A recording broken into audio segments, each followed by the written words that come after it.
USA is the world's greatest river valley. USA is a set of big-mouthed officials with too many bank accounts. USA is a lot of men buried in their uniforms in Arlington Cemetery. But mostly, USA is the speech of the people. USA is Janey Williams, Eleanor Stoddard. John Ward Moorehouse. USA is USA. When the metal poured out in the furnace, I saw the personally, I'm not sure if 12-hour days. USA, the 42nd Parallel. Chapter 1. John Ward Moorehouse. I am born in Wilmington, Delaware, on the 4th of July. The firecrackers popping and crackling all through Ma's labor pains, and the nurse says I ought to grow up very patriotic and probably president. In high school, I'm head of the debating team, and everybody says I ought to go to college, but Ma has to have an operation, and Father loses his job, and there's no money for college. So 20 is a bad age for poor old Johnny Moorehouse.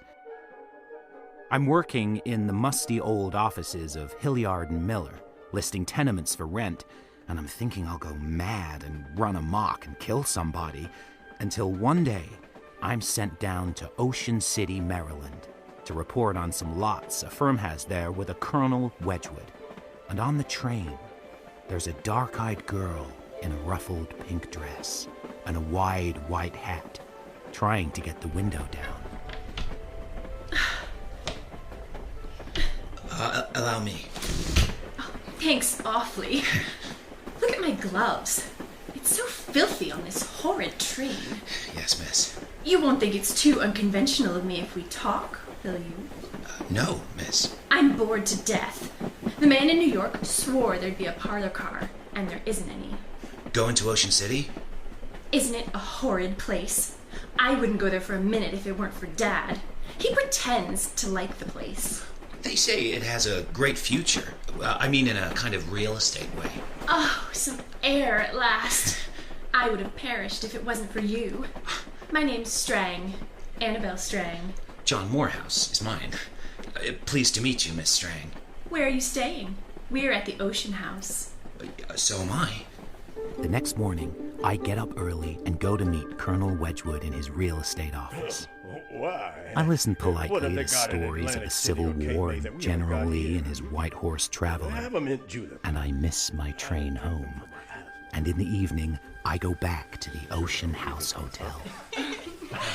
Miss Strang. Oh, Mr. Moorehouse. I hope you're not leaving us. No, Miss Strang. I've taken employment with the Ocean City Improvement and Realty.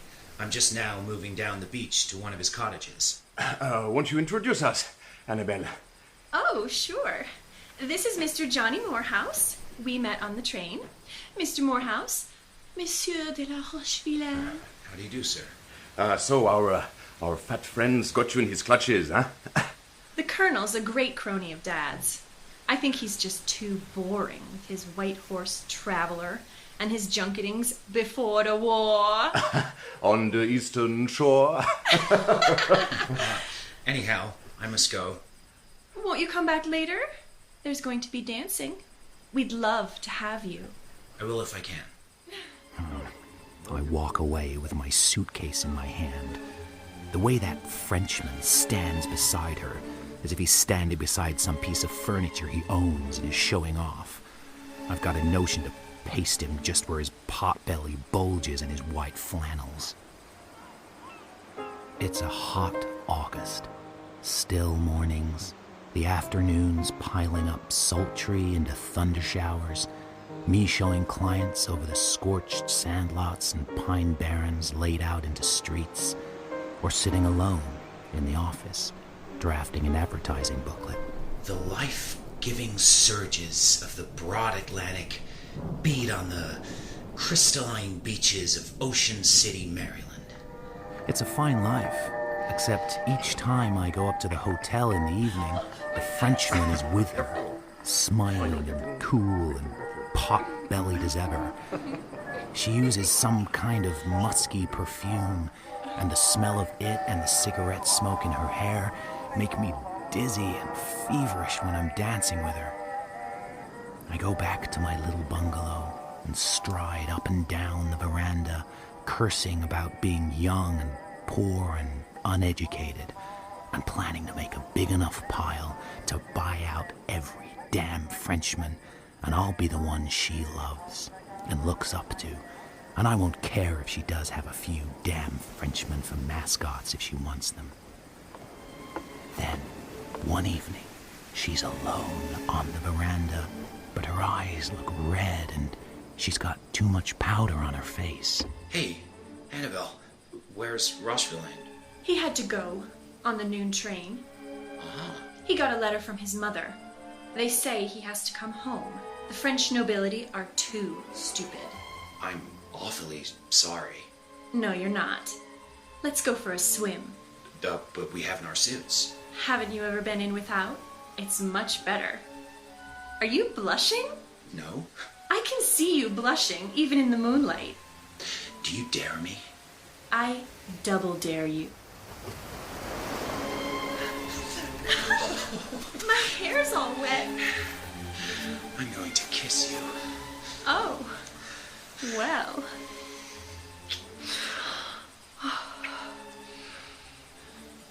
Annabelle, would you marry a fellow like me without any money?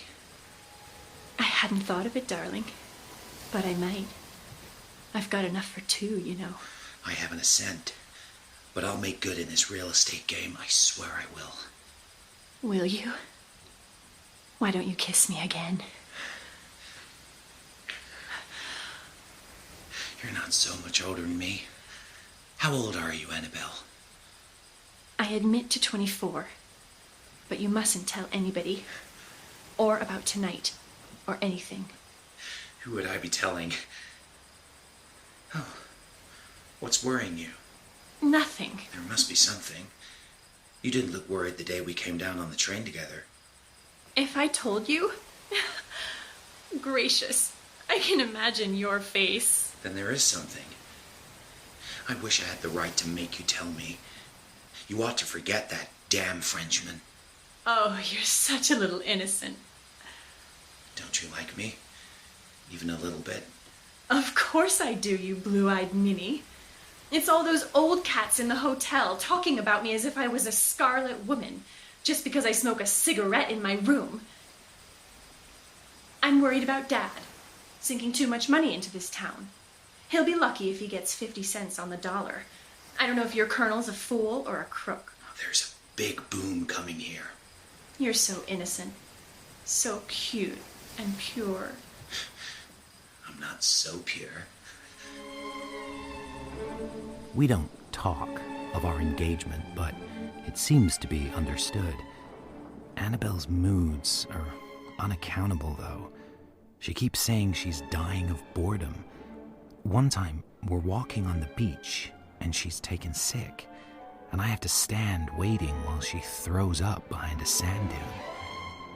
And next night, I wake up to find her standing by my bed. What the heck? Annabelle? Sorry. Did I scare you? What are you doing here? I couldn't sleep. Can you hear the wind? Annabelle, did anyone see you? There's a tremendous surf. No swimming tonight. Can't you hear it? I'll get up and walk you back. Can't I get in with you? Oh, sure. You're not afraid of me, are you? No, I'm not afraid. She doesn't seem put out. Everything is much easier than I expected. We giggle together afterwards, and I think, well, now she'll have to marry me. It's awfully late. Isn't it going to get light? What if someone sees you coming out? Let them. I don't care. I'm worried about you. Oh, Johnny, I've been teasing you and nagging you, but I'm sorry. Now I'm making it up to you, aren't I? One Saturday afternoon, I'm sitting, reading the paper in the lobby of the Ocean House, waiting for Annabelle. It's quiet, and I find myself listening to the conversation of two bellhops who are sitting on the other side of the partition. I got mine all right this summer. Damned if I didn't. Did you? What about the black-eyed one? You said you would. I believe every son of a bitch slept with that black-eyed society dame. Hot stuff. Did you? Honest? Afraid I might catch something. Jeez, what these society dames get away with? That Frenchman, he was in her room the whole time. How'd you know? I caught him on it. They forgot to lock the door. Was she all naked? Under her kimono, she was. He's as cool as a cucumber. Gives me $5. Well, she can do what she goddamn pleases. Her dad about owns this dump. And now, that young guy in the real estate office is getting it. I have to get out without them seeing me. Looks like he'd marry her. I get up quietly and walk away. I think I'll go down to the station and take the first train and throw the whole business to Ballyhack. But what if the boom does come? I might get in on the ground floor. They've got money, real money. I walk down to the beach very quickly because there are tears running down my face. The engraving's nice. Dr. Alonzo B. Strang announces the marriage of his daughter, Annabelle Marie, to Mr. J. Ward Moorehouse. J. Ward? It's more distinguished than John W., isn't it? I'm going to call you Ward. Didn't I tell you? No. What else don't I know? I'm going to have a baby. Thought maybe that was it. You did? How did you? You being so nervous and everything. Don't look so scared. I'm gonna make an honest woman of you, ain't I? I wish you wouldn't say ain't. I was just teasing. We'll just have to stay away for a while after we're married. We'll go to Europe. Dad's fixed us up for a honeymoon in Paris. We can stay on. I've got enough money from my mother, and Dad'll be glad to get me off his hands. Maybe it's all a mistake. How can it be? Well, how long is it since you noticed? Long enough. Quite long enough. We stare at each other for a moment and hate each other. The 20th century will be American. Mr. Carnegie, American thought will dominate. American every branch of learning will dominate. American progress will give it color. American Carnegie will show Chapter 2. Eleanor Stoddard. When I was small, I hated everything. The only person I like at school is Miss Oliphant, the English teacher. She has her more promising pupils to tea and gives me high grades for my compositions and encourages me to read. She induces me to take courses at the Art Institute, and when Mother dies of pernicious anemia, I'm living in a boarding house, working days in a lace shop and studying commercial art in the evenings. On the crowded cars going home one Sunday night, a curly-headed man rubs himself up against me, and it's so crowded I can't pull away from him. I can hardly keep from screaming out for help, and I'm sick in the bathroom when I get back to the boarding house. The next day, I phone the lace shop to say I have to stay in bed. In the afternoon, I get hungry, and suddenly I feel I'll suffocate if I stay in my room any longer. I take a car down to Grant Park. I go into the Art Institute and up to the Stickney Room to see the Whistlers. Today there's no one in the Stickney Room but another girl, well dressed in a grey fox neckpiece. I find myself standing beside her, looking at the portrait of Manet. I think he's the best painter in the world. I think he's a lovely painter. I love that picture. You know it's not by Manet himself. It's by Fantin Latour. Oh, yes, of course. What other pictures do you like? I like Whistler and Corot. I do too, but I like Renoir best. He's so round and warm. Have you ever been to Barbizon? No, but I'd love to. I love Whistler so. When I've been looking at his paintings, I can look out of the window and everything seems, pastel-y like that. I have an idea. I don't have to be home till 6. Why don't you come and have tea with me? We can have a nice long chat. You won't think it's unconventional of me asking you, will you? No. I talk a great deal and make her laugh, and I find myself telling her that my father is an artist who lives in Florence. We're going to Europe this summer. We could call on him. Yes? We could go together. If we arrive there, he couldn't very well throw us out, could he? Maybe you can come to supper one night. I'd love to. I'll ask Mother when I can have you. We live on Drexel Boulevard. Here's my card. I'll send you a postcard and you'll promise to come, won't you? I promise. Where do you live? Well, when I'm in town, I use this sort of YWCA place. It's plebeian, but awfully convenient. I'll write it down for you. I'll drop you a card this very night, and you'll promise to come, won't you? It's so rare to meet a girl you can talk to. I think so, too. The first time I go to supper with Eveline Hutchins and her father and mother, I'm too awed to notice much. But later, I feel free with them. That winter, I don't see so much of Eveline for a while. She has many beaux and goes to a great deal of parties, and I read about her on the society page Sunday mornings. I get a job at Marshall Fields and become thoroughly established in the interior decorating department, and many of the customers think that I am French because of my dark hair and my thin oval face and my transparent skin. Oh, I feel so excited. I'm nervous as can be. Then one day I find Eveline waiting for me outside the lace shop, looking deathly pale. We go to the auditorium annex and sit in the lounge and order tea and cinnamon toast. I haven't had anything to eat for 2 days. Oh, Eveline, what's happened? I've broken off my engagement with Dirk MacArthur. Oh, I'm so sorry. Eleanor, I wanted to take sleeping pills. Oh, no! It's all right. I decided not to. I'll never fall in love with anybody ever again, that's all. But I've got to do something. And you're just wasting yourself in that stuffy store. You know you are. Oh, but I don't intend... Eleanor, you know you never get a chance to show what you can do. You have such a good eye, and you're just wasting your ability. Of course I don't like the shop, but what can I do? People make me so mad. They never will have any nerve to do anything that's fun or interesting. Oh, Eveline. Not you, dear Eleanor. I bet you, if we started a decorating business, we'd have lots of orders. Sally Emerson will give us her new house to decorate, and then everybody else will just have to have us to be in the swim. Do you really think so? Why not? I don't think people really want to live in the horrible, stuffy places they live in.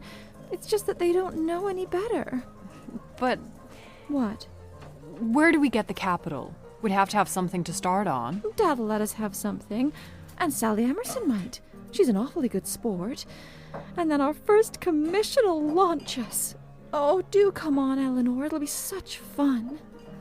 Well... You'll do it. I knew you would. We'll have to have a genuine order to start off. Oh, yes. Let me hug you. You're such a darling. 24 hours a day. Manual labor has been found to be the best foundation for the greatest work of the brain. The mannequin surpasses herself in the launching of novelties. She will put on Mr. Carney, amazing while extolling the advantages of American education, progress will give it color and If this mystery is ever solved, you will find a woman at the bottom of the mystery, said Patrolman. Chapter 3. John Ward Moorehouse. The wedding comes off in fine style, and the next day Annabelle and I sail from New York. On the boat, we make friends with an up-and-coming young banker called Oppenheimer. He says he'll take us round the sights in Paris, but Annabelle has to go into hospital. Madame is sitting up, but you mustn't tire her, monsieur. 5 minutes only. Shall I take the flowers? Oh, sure, thanks. The specialist said it was dangerous for me to have a baby, so I had to have the operation right away. Oh, so I thought it was appendicitis. One has to say something, silly. Don't be angry. There's no point. I'd gotten used to the idea of having a baby. Poor you. I thought it might be good for you. Keep me on the straight and narrow. Nice try. When I get up, we should go down south. You go. I'll stay in Paris. I'm starting French lessons. This will be a great opportunity for me. You're a funny boy. You don't think I'm going to spend my whole life running after you like a poodle dog? No siree, Bobby. You go down south. You're turning me loose, are you? I'll have my business and you'll have your pleasure. All right, young man. It's a go. I've got a lunch date with Mr. Oppenheimer. Have you now? Mr. Oppenheimer? Ward, this is Mr. McGill. How do you do, sir? McGill runs Jones & Laughlin's steel plant in Pittsburgh. When Mrs. McGill is not hauling me around the Louvre and the Notre Dame. Sir. Pleased to meet you, young man. You both order what you want. My stomach won't stand anything but a baked potato. I might go a little further than that. What's that you got there, young man? Oh, this is a brochure. Just picked it up with my mail. They sent the finished copy through to me. I wrote it for the Ocean City Realty Company in Maryland. Seems a world away. But the author has a gleam in his eye. Let me see. Well, it's something a bit novel in the advertising line, I like to think. Ocean City must be an earthly paradise. I guess. Aren't you laying it on a bit thick? You've got to make the man in the street just crazy to go there. There's got to be a word to catch your eye the minute you pick it up. Let me see. Now, we must consult our head waiter and the wine waiter. Let's not forget that, helpful gentleman. If you insist. Oh, I insist, all right. Oh, by golly, that'll get 'em. The life-giving surges of the broad Atlantic. What was it Mark Twain said? There's a sucker born every minute? Oh, this is the stuff, all right. I'm sorry, I didn't catch your name, young fellow. Do you mind repeating it? Oh, with pleasure, sir. It's Moorehouse. J. Ward Moorehouse. Well, Mr. Moorehouse, if you ever think of coming to Pittsburgh, you look me up. Yes, sir. When I meet Annabelle off the train from Monte Carlo, she's with a tall Frenchman named Monsieur Farrell, who is her traveling companion. When I find them both drunk one night, sitting on Annabelle's bed with very few clothes on, I pack a bag and send her a letter. Dear Annabelle, I am asking you for a divorce and leaving tomorrow for Pittsburgh, where I may have a position awaiting me and work that I hope will cause me to forget you and the great pain your faithlessness has caused me. I lie awake all night in the upper berth of the sleeper for Pittsburgh. I'm 23 years old and I haven't a college degree and I don't know any trade. We pass through tunnels under crisscross bridges, through deep cuttings. I shave in the stuffy washroom. My jaw's getting a square look that I admire. Clean cut, young executive. Annabelle's taught me to wear a tie, the same color as my eyes. Pittsburgh Union Station. I put a quarter in his hand, pick up my bag, and walk with a brisk, firm step down the platform. An exile who recently returned from Switzerland via Germany. Consistency is her watchword. Said Patrolman E.V. Garfield. Responding to the toast, the 20th century Senator Albert J. Beveridge Let baby go naked if you want it to be healthy. Chapter 4. Eleanor Stoddard. Eveline has already rented 2 floors of an old Victorian house off Chicago Avenue, and we're busy all winter decorating the office and the showrooms downstairs and the apartment upstairs where we're going to live. We make many friends and go out with Sally Emerson and her set and ride in taxis and get to know a lot of really interesting people, artists and writers who take us out to dinner in foreign restaurants. Eveline has several beaux who never have any money and eat and drink everything in the house when they come to dinner, and one of them is Freddie Sargent, a young theatrical actor-manager temporarily stranded in Chicago. His great ambition is to put on an extravaganza, like one of Reinhardt's, and you, clever girls, will design the costumes for it and settings. The main trouble is the music. The young pianist who is writing it comes to play it, and we have quite a party for him with a lot of fashionable people. But Eveline is nervous and tells him that it sounds like movie music, and he goes off in a huff, and when everybody else is gone, we roam around the ravaged apartment with Freddie feeling very bad indeed. Next day, we scrape together $50 to send Freddie back to New York. But a month later, we pick up a telegram. Broadway production Return of the Native producer says, will you do scenery, costumes, $150 a week each? Must come on New York immediately. Must have you wire immediately. Hotel des Artistes, Central Park, South. Freddie. What? Eleanor, we've got to do it. But... Darling, give me a cigarette. How can we? We could make the 20th century this afternoon. This afternoon, but it's about noon now. It'll be a rush. Let's go to the Pullman office. Eveline! Right away? It's just along here. Eveline! That evening, we sit in our train compartment looking out of the window at the steelworks of Indiana Harbor, the big cement works belching putty-colored smoke, the flaring furnaces disappearing in smoke-swirling winter dusk. Neither of us can say anything. But all right. Electric bitters made me all right. You will kill the brave men, our friends, tonight. Eat less, says Edison. Losses I saw a party in of U.S. 10 men, all of theme, running wildly and their clothes a mess of flames. Murder ends labor feud. Chapter 5. John Ward Moorehouse. In Pittsburgh, I call to see Mr. McGill at his office in the Frick Building to say that Mr. J. Ward Moorehouse would be happy to speak to him. Each time he is away on a business trip. So I get a job as a reporter on the Times-Dispatch. I go over and over my whole course of action since I went down on the train that day to Ocean City. I must have made a mistake somewhere, but I can't see where. Then, one day in the spring, I go to do an interview at the Shenley Hotel, and he walks right past me. Mr. McGill? Mr. McGill! Moorehouse! I'm glad I ran into you. Those fools at the office mislaid your address. Have you got a minute to spare? I haven't forgotten that booklet you showed me in Paris. Oh, that old thing. I'm looking for an energetic man to handle the advertising for Bessemer Products. I've been given the job of reorganizing the corporation, advertising and promotion. I think you're the man. I've got some valuable ideas about advertising, Mr. McGill. It's the work I'm most interested in doing. Come down and see me tomorrow at 10. Yes, Mr. McGill.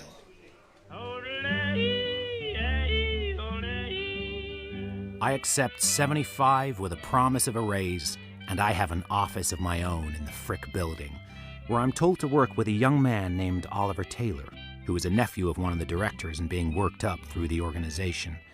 When Oliver finds out I've been to Paris, he puts me up for the Sewickley Country Club. The rest of the time, I do nothing but work. At the country club, I meet a blonde girl who dances very well, Gertrude Staple, only daughter of Horace Staple, director of several corporations. Gertrude is engaged to Oliver Taylor. Say, Ward. Morning, Ollie. Oh, why the long face? It's Gertrude. She's got a crush on you.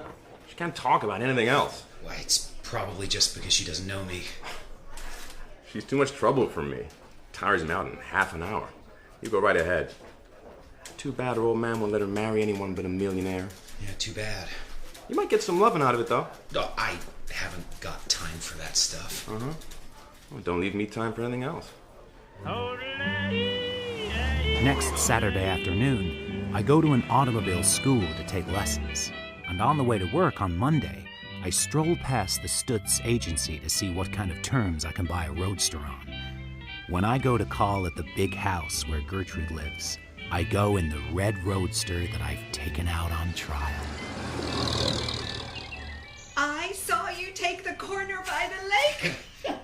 You slaughtered those tulips. I'm a rotten driver, always have been, always will be. Too much in a hurry. Oh, well, I've told them to set out some cocktails under the trees. In too much of a hurry to sit down and nibble one. Well, Ward, you quite take my breath away. And you're still married. The divorce is coming through. All I have to do is not go to Philadelphia when the papers are served. Then they get me on desertion and cruelty. And you with such baby blue eyes, I never would have guessed. I've been sitting here and wondering whether to tell you. It all comes out on the third cocktail. I was hoping you were just an adventurer. From plowboy to president, you know, that sort of thing. But I am. We go dancing and walk into a conservatory where it's all steamy among the orchids, and I kiss her. And after that, we sneak off whenever we have the chance. She has a way of going limp suddenly in my arms under my kisses that tells me she loves me. And when I get home after those evenings, I'm too nervous and excited to sleep. One Sunday afternoon, we go to a free organ concert at the Carnegie Institute. Oh, that music was getting on my nerves. Then why did we come? Because nobody who is anybody ever comes here. Why does that matter? Well, Mother scolded me for being seen with you. She doesn't like me. No, it's my fault. I told her you're married. Gertrude, my decree came through. It came through this week. I have it in my room. I could show you if you like. That's not funny. Trude, I'm a free man. I can marry whoever I want. I could marry you if you'd have me. Don't joke about it. I'm not. I'm not fit to be anyone's bride. I'm in wretched health. Pa and Ma would never consent to me marrying a man who doesn't have as much income as I do, and nothing is ever going to change their mind. That wouldn't matter if you really cared for me. I do love you. I wish I was a poor stenographer or a telephone girl and I could do as I liked. So is this the end? I'll always love you. We'll see each other. We'll be good friends. I might go out west and start an advertising business of my own. Fine. I'll just take to drink or dope or something. I don't worry too much about Gertrude for a while, because there's a strike in the mills and some strikers get killed. And I persuade McGill that the industry needs a new line in publicity because people are wanting to make politics out of it. And he and some other men found an information bureau and put me in charge of it at $10,000 a year. But I'm very restless. One day, I open the newspaper to see that Horace Staple has died of angina pectoris and that Mrs. and Miss Staple are prostrate at their palatial residence in Sewickley. Gertrude, I'm so sorry. Oh, say, will you take me out to dinner? Sure. It's just that the house and everything, it all gives me the creeps. We can go somewhere we won't be seen. There's a roadhouse on the way to McKeesport, I know. Real Italian cooking. It might snow, though. Let's go. I love a blizzard. The wind is howling behind us all the way up the Monongahela Valley, with lashing flurries of snow. There's no one else in the roadhouse. Glad to see your old flame. Dear girl, I am. But are you glad to see me? Don't I look glad? I know you must be feeling very bad just now about your Oh, father. please, don't let's talk about that. I didn't know it would snow so much. I don't care. We might freeze to death on the way back. I don't care about anything tonight. Do you still want to marry me? Of course I do. Oh, I love you, Ward. Luigi. Signore Ward, the snow is all across the road. But I have a room ready if Signore and Signora would care to stay. Did you plan this? I can't stay. True, don't be silly. It's the weather. I can't. What would Mother say? I couldn't bear the scandal. It will be suicide to try to drive. I can't. Trude. I can't. I want to. I love you so. I want to stay. Luigi, I need you to put a call through. Si, signore. We call up the house and talk to the maid, who says Mrs. Staple is sleeping, and Gertrude tells her that she's staying with a friend and she'll be home as soon as the blizzard lets up. We go up to bed. I'm very happy and decide that I love her very much. And she seems to have done this sort of thing before, because the first thing she says is, Ward, we'll be careful. We don't want to make this a shotgun wedding, do we? 6 months later, we're married. I'm always. The 20th century will be American. I had about collapse from overwork, nervous tension, loss of sleep and appetite, and constant speaking. The American embassy was threatened today with an attack by a mob of radical socialists led by Nikolai Lenin, an exile who recently returned from Switzerland via Germany. Mr. Carnegie, while extolling the advantages of higher education in every branch of Personally, learning. I am not sure that the 12-hour day is bad for Chapter 6. Janey Williams.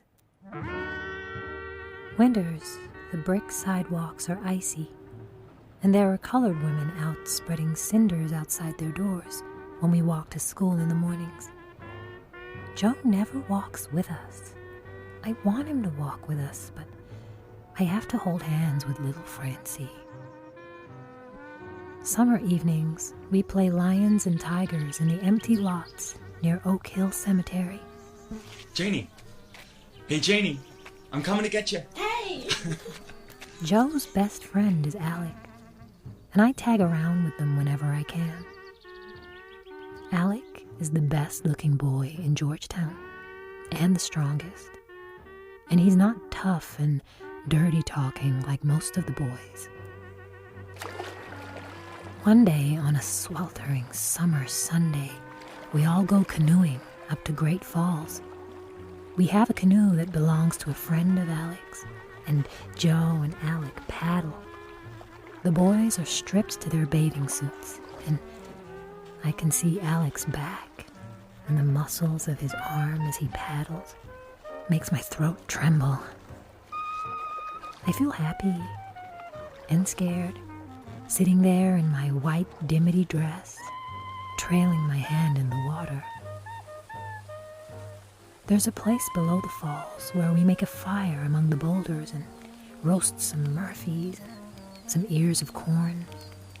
The boys smoke, and I feel pretty good, sitting there. Gee whiz, Janey. You cooked that fine. Remember when we was kids? We used to catch frogs and broil them up in Rock Creek. The fuss you kicked up then, Janey? I didn't like it. We thought we was regular Wild West hunters. We had fun. I like this better. So do I. I could do with a watermelon. Maybe there'll be some yet when we get home. I don't never want to go home. Joe, you mustn't talk like that. I'll talk how I goddamn please. I hate this scrimpy dump. You mustn't. Let's take one more dip and then make tracks. We go back fast in swift stream, but big cloud heads are piling up in the north. The afternoon is sultry, and we go through layers of hot, steamy air. It isn't fun anymore. I'm afraid my period is coming on. I've only had it a few times yet, but the thought of it scares me, takes all the strength out of me. I don't want Joe and Alec to notice how I feel. I'll gas it. It's gonna be some storm. Better get ashore. On the shore, they turn the canoe over in the lee of a big boulder and we huddle under it. I sit in the middle, and the boys lay their damp bathing suits on either side. Alec's tousled black hair is against my cheek. On the other side, Joe lies with his brown feet tucked under my dress. The smell of sweat and river water and the warm boy smell of Alec's hair and shoulders makes me dizzy. The rain curtains us all around. I slip my arm around Alec's neck and let my hand rest on his shoulder. He doesn't move. Slackening up. Gee, it wasn't as bad as I thought it would be. Let's go to a movie when we get back. No, I just want to get home. We're tired and sticky and sunburned. As the car hums along the rails, my belly is all knotted up with a cramp. My only thought is to get to bed so that I can put my face into the pillow and cry. Joe gets a job with the Western Union, and I don't see him so much. High school goes by fast. Alec buys a motorcycle, and his folks have promised to put him through college, and I don't hear much about him. Sometimes I ask Joe how he is, and he just says, fine, with a scrap of a smile. And then one night, in my last term, I'm in my room looking in the mirror, and imagining how I'd look if I were a peach with auburn hair. Janey? Come in. I was just fixing my hair. Joe? What? Joe, what's the matter? Alec. He smashed up on his motorcycle. I've just come from the hospital. Is he? How is he? He's dead, all right. Oh. He'd gone out to the ball game. He smashed up coming home. You tell the folks, see? I don't want to talk to him. I seen him all smashed to hell. He was your best friend. That's it. I'm getting out of here, Janey. I don't want to hang around this lousy dump now that Alec's gone. Janey, I'm going right away. Where will you go? I'll write you. It's like I'm setting down words on a white pad in my mind. I can't say anything. After that, I never cry much. Things upset me, but I get a cold, hard feeling all over instead. At the start of the summer after graduation, I get a job in the office of the public stenographer in the Riggs building to replace girls away on their vacation. And then I get an offer from Dreyfus and Carroll, the patent lawyers up on the top floor, because I'm good at my work. I make $17 a week. A young man called Jerry Burnham is the technical advisor. He always gets in late. For some reason, he takes a fancy to me. It's a damn shame to keep you here late on a Friday evening. I had to pass up a date tonight. Guess you did too. I was going to meet another girl, that's all. Sure. You're a tease, aren't you? Why don't we drop this last one on the mail and then go and have a bite to eat? I suspect you're a drinking man, Mr. Burnham. Lord knows why you think that. If I went out with you, it would only be to try and persuade you not to burn the candle at both ends. Well, I wouldn't care what you say, so long as I could hold your hand while you say it. It would simply be sisterly advice, Mr. Burnham. Well, I'd still listen, Miss Janey. Nothing else to do in this town. It's a sink of boredom. And most of the inhabitants are dead from the neck up. How can you say such things? I get to be friends with Jerry Burnham. He's not respectable, but he's smart as a whip.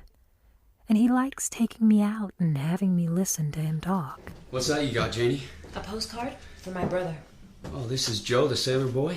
What's it say? You can read it. To hell with Uncle Sam's tin ships. Coming home soon, Joe. I like the sound of your brother. I worry about him. Of course you do, sister. Come out driving with me. Bugs Dolan's lent me his Ford. We can ride around the speedway and cool off. I ought to go home to supper. Oh, come on, Janey. I can tell you wanna. The European news has got me all excited. I need to talk to someone soothing.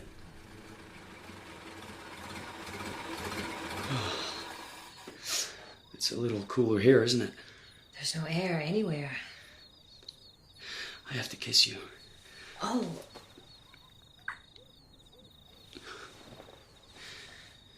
I didn't mean to, but I can't help it. I'd go and get me a job as a correspondent and go to Europe if it wasn't for you. Come here again. Oh, Jerry, I don't know.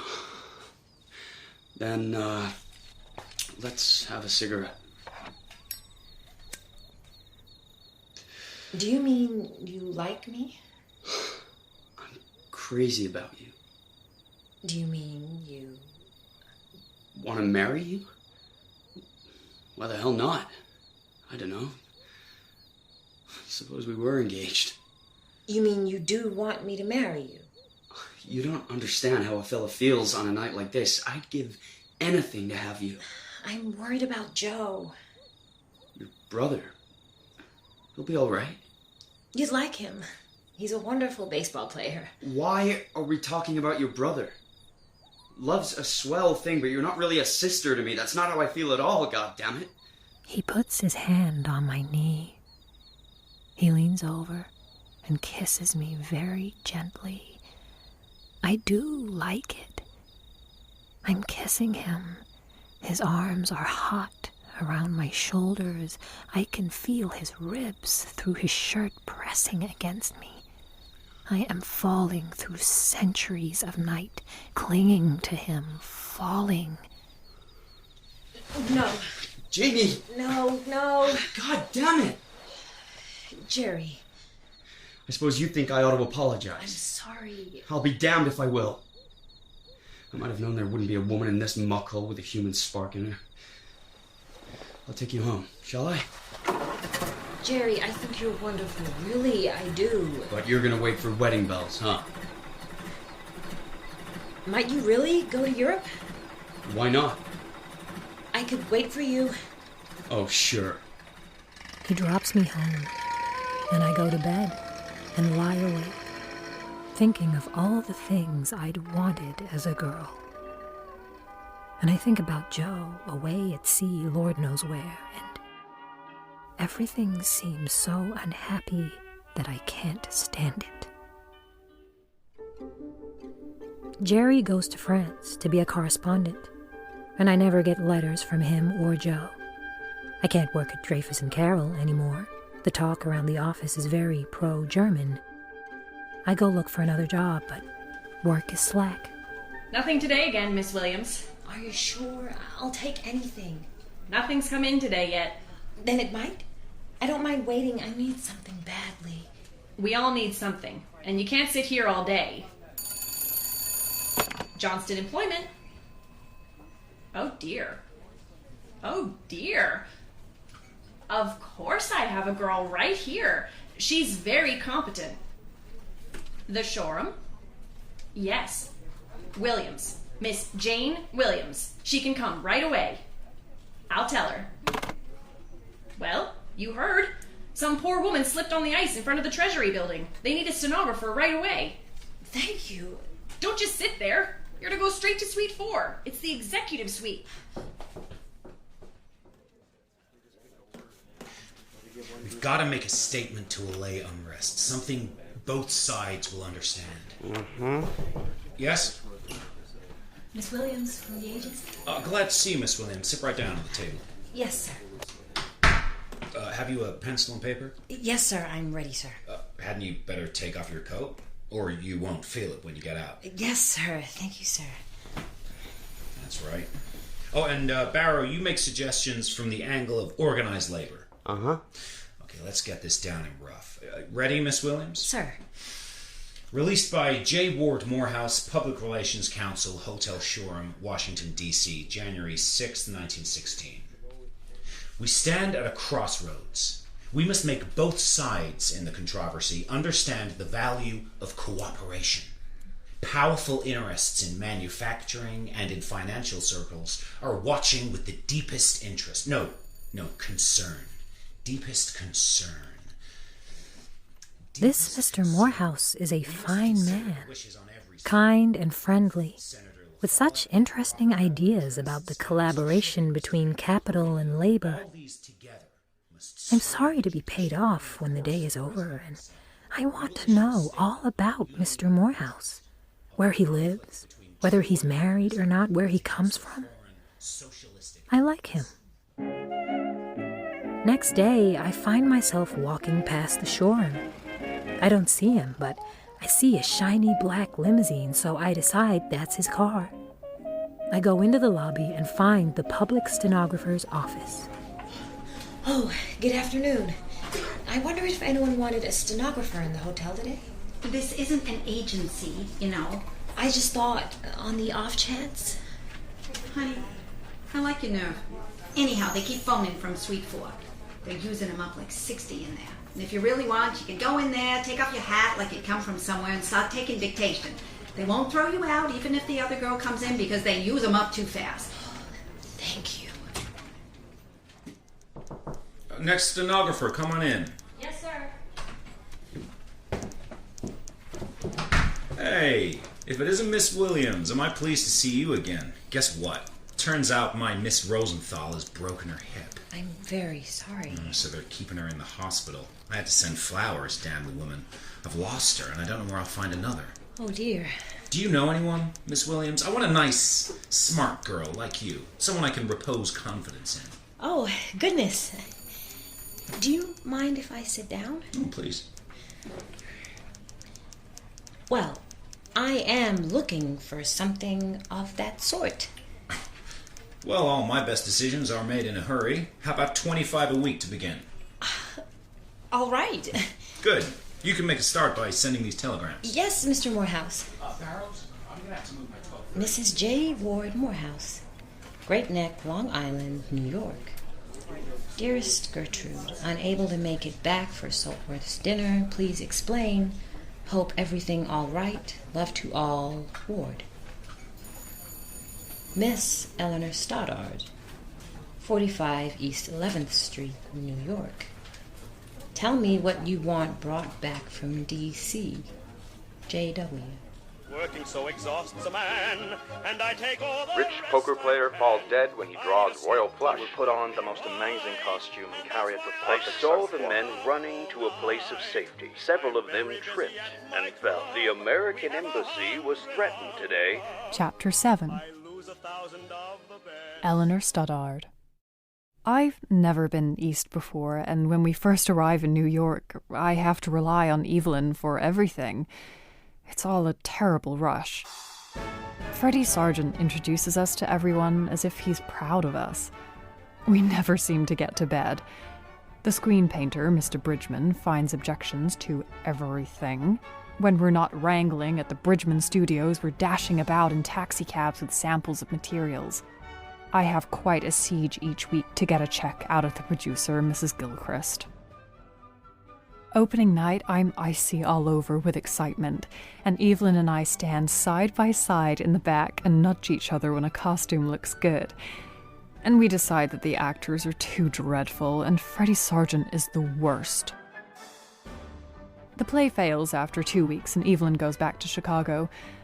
But Sally Emerson has decided that I have great talent, and gets her husband to put up $1,000 to start my New York decorating business.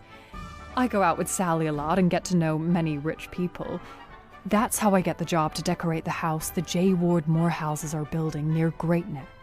Of course I could do the decorating myself, but I don't have the strength since the operation, and Ward is much too busy, of course. To tell you the truth, I've been in bed mostly since our second child was born. I'm sorry to hear that, Mrs. Moorehouse. We can brighten things up for you. It would be a pleasure. Oh. Got some lunch set up over at the cottage. Come and have a bite. We're camping there until you have worked your magic. It's chaos, I'm afraid. There's nowhere for the servants to hide themselves, you'll see.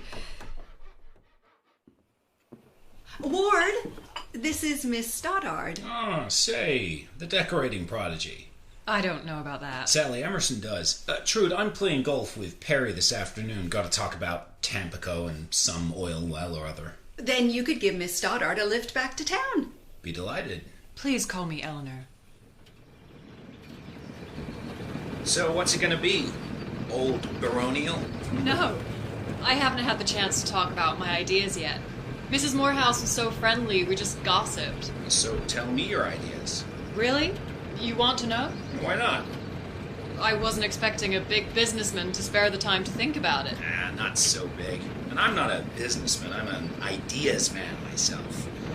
Think I don't have the time to look and see how ugly everything is around here? You're the first I've heard admit it.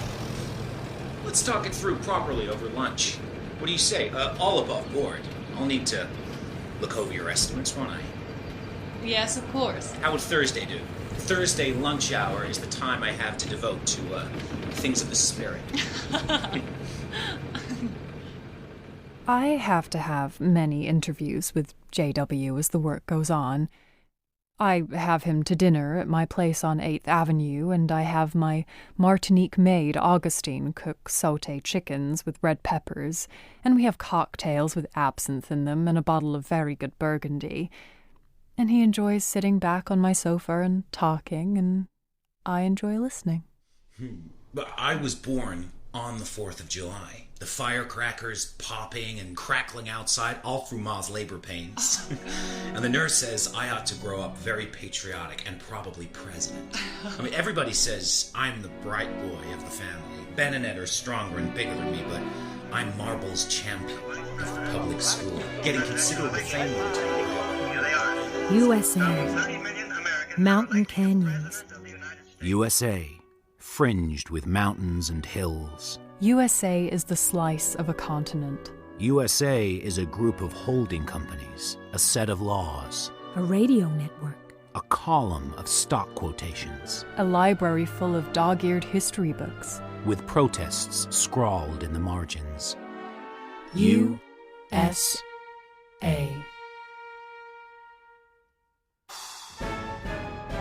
In episode 1 of USA by John Dos Passos, John Ward Moorehouse was played by Tom Bateman, Eleanor Stoddard by Tanya Reynolds, Eveline Hutchins, Hannah Genesius, Janey Williams, Sheila Atom, Annabelle Strang, Jessica Philippi, Rochevaline, Jacob Fortune Lloyd, Mr. McGill, Eric Myers, Jerry Burnham, Will Howard, Freddie Sargent and Alec, Callum Lynch, Gertrude Staple, Laurel Lefko, Joe Williams, Adam Cording.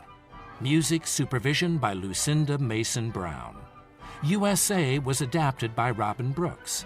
It was produced and directed by Fiona McAlpine and was an Allegra production for BBC Radio 4.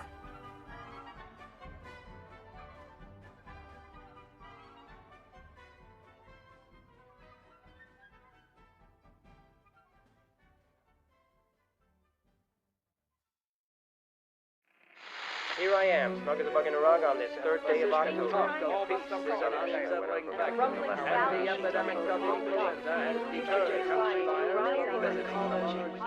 USA. Long walks through jostling crowds at night. USA. Swim off the red rocks at San Diego. A bed full of fleas in New Orleans. USA. The letters at the end of an address when you're away. The empty reek of hot Washington City. Hot boyhood summer nights. Cold razor wind off the lake. USA. Janey Williams. USA. Eveline Hutchins. USA. Richard Ellsworth Savage. USA. Anne Elizabeth. But everybody calls me daughter. U.S. The New York Stock Exchange is today. USA by John Dos Passos. 1919. Chapter 1. Janey Williams. When I first arrive in New York to work for Mr. Moorehouse, I feel scared and excited with the tall white buildings and the shine and jostle and clatter. The work is so interesting, and J. Ward starts to rely on me. I'm always among the first in. I keep flowers, and sometimes I slip in and put a couple of roses in a silver vase on J. Ward's desk. Soon he'll be coming in. I tell myself it's all nonsense, but every time the outer door opens, I begin to get a funny tingle inside. Then he comes in with his quick smile for me, and I feel fine. A very well-dressed woman often comes to see him. But JW, my darling, if you really want to know, I think this office is a fright. Well, maybe I don't. It's the way they used to have their offices in Chicago in the early 80s. Well, if it's so terrible, why don't you redecorate it for me, Eleanor?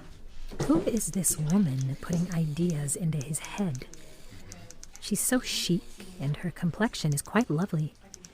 I'm almost envious. Miss Williams, I need you to make out a check to Stoddard and Hutchins Interior Decorators. What amount? $250. I think the office is lovely as it is. I'm sorry, I know it's none of my business. Oh, but it is your business, Miss Williams. We're all in this together. You'll like the modern style. All black and white. You're a modern girl, aren't you? Certainly not. All that fall, J.W. looks tired. because the firm isn't in a very good financial position, and he has made some unfortunate plunges on the street. One rainy Sunday, I'm typing up a suggestion that a public information committee is set up about the war in Europe, while JW is pacing up and down. Wonder who that can be. I'll go. Maybe Mr. Robbins has forgotten his key. Yes? Oh, Is he here? yes, Mrs. Moorehouse. He's in Ward, I his can't stand office. it. Now, honey, you're all upset. Sit down. I am not a child. You are taking advantage of my condition. I won't be treated like that. Gertrude, you lie in bed imagining things. I'm very busy here. You'd still be in Pittsburgh working for Bessemer Products if it wasn't for me. You despise me. Oh, but you don't despise Dad's money, do you? Gertrude. I am through. I am going to start a divorce. On what grounds? You know very well there's no other woman. Oh, you can't make a fool out of me. What's her name? Stoddard. Eleanor is a bright woman. We've had some business dealings. We've had dinner together with mutual friends, and that is absolutely all. Mutual friends. You are as cold as a fish. Just a fish. I would like you better if you were having an affair with her. But I don't care. I won't be used as a tool to use Dad's money.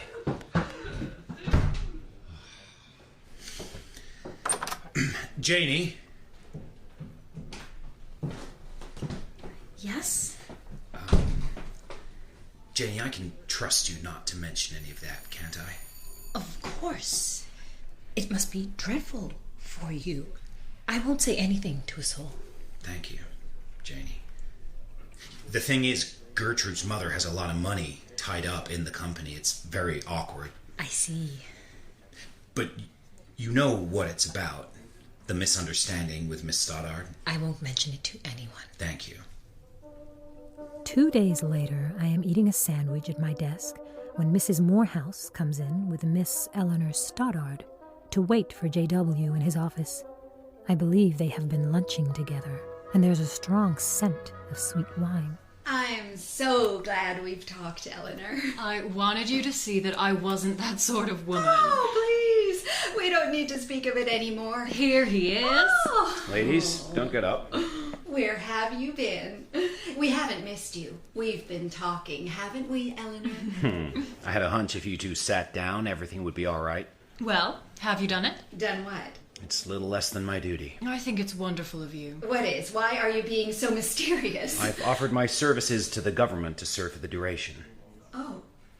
Oh, no, not at the front. Well, whatever the president wants. Oh, no, you mustn't go to the front. I'm leaving for Washington in the morning. Ward, that's noble of you. I've been such a fool. I'll talk Mother round, of course, but you mustn't go to the front. Miss Stoddard, you make him promise too. I'm going to join the Red Cross. I can't wait to get to France. At the office, there is great excitement. We are having a flagpole put up in the center window. Miss Stoddard shakes hands with me. The cold wind is rustling the papers on the desk. The typewritten pages are sailing across the room, but nobody is paying any attention, because down Fifth Avenue, a procession is coming along. Clerks and stenographers are leaning out and cheering. I lean over and kiss Miss Stoddard on the cheek, and JW stands by with a proud smile on his face. The German government requests the President of the United States of America to take steps for the restoration of peace. It is difficult to realize the colossal scale of which Europe will have to Notify all the belligerents of this request to invite them to delegate plenipotentiaries for the purpose of taking up negotiations. Where there was a funny, fuzzy smell around the dump. Whale oil soap somewhere. I couldn't burn it down. We clean young American rover boys, handy with tools. Chapter 2 Eveline Hutchins. When Eleanor and I start the decorating business together in Chicago, we meet such interesting people, but we don't make as much money as I'd hoped, and Eleanor can be rather trying. So when Freddie Sargent comes through with an actual production in New York, I feel triumphant. But then Father is seriously ill with diabetes, and I have to take him down to Santa Fe to recuperate all the winter. When I get back to Eleanor in New York, I find her in a very expensive sort of apartment in the East 30s, and she's full of mysteries about her business. Eleanor, you're looking well. Thank you. Things are pretty elegant here, too. I have a financial advisor. He's very useful. I'll say. I'm going out to France with him to work for the Red Cross. Everyone's losing their mind here, with the flags and uniforms and spies under every bed. I wish I could come with you. So you may, Evie, if you want. What do you mean? I'm going to ask to have you as my assistant in my office in Paris. You have an office? And an assistant. Eleanor sails on the Rochambeau, and a couple of weeks later, I go over on the Touraine. Once I settle in, sharing a flat with Eleanor on the Quai de la Tournelle, I never tire of looking out at the steamboats on the Seine and the flying buttresses of Notre Dame. We spend the day at the Red Cross office, pasting pictures of ruined farms and starving war babies into scrapbooks. A journalist working for United Press appears, doing the rounds. He's called Jerry Burnham. He takes me out to dinner at the Tour d'Argent, and afternoons he walks me around the streets of the Marais, and we settle at a table in a quiet little cafe. Eveline, what can I say? My work disgusts me. Finish your cognac. They won't let me near the front. Good.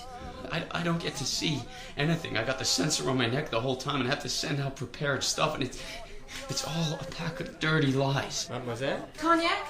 Again. Pour mon ami. Man loses his self-respect doing things like this. Oh, Jerry. Before all of this, a newspaper man was just about a skunk anyhow. Now there isn't anything low enough you can call me. Don't get so upset. French don't mind if a man cries. They do it all the time. Oh, Jerry. I got a great novel in me. I know I have. Then write it, and you'll get back your self-respect. If we get a new socialist civilization, this war will almost have been worth it. Just put it in your novel. I'm gonna get to the front if it kills me. But what if it does? I'll just put it in my novel. A J.W. Moorehouse arrives to take charge of Red Cross publicity. Everybody is talking about him because he's one of the best-known publicity agents in New York. There's a lot of scurry around the office when he arrives. I wanted to talk to you all straight away, just to say how important the work is we're all doing here. He's a big man with blue eyes, and his uniform fits well. I take a quick sideways peek at Eleanor, who's looking as cool and lily-like as usual. She's had her hair curled. Can't ever tell what she's thinking. I like him. He looks younger than I expected. There's something sincere and appealing about him. You had a lot to talk about with that Moorehouse. I was asking about poor Gertrude. Who's that? His wife. She's in a sanatorium with a nervous breakdown. It's this terrible war. Oh, dear.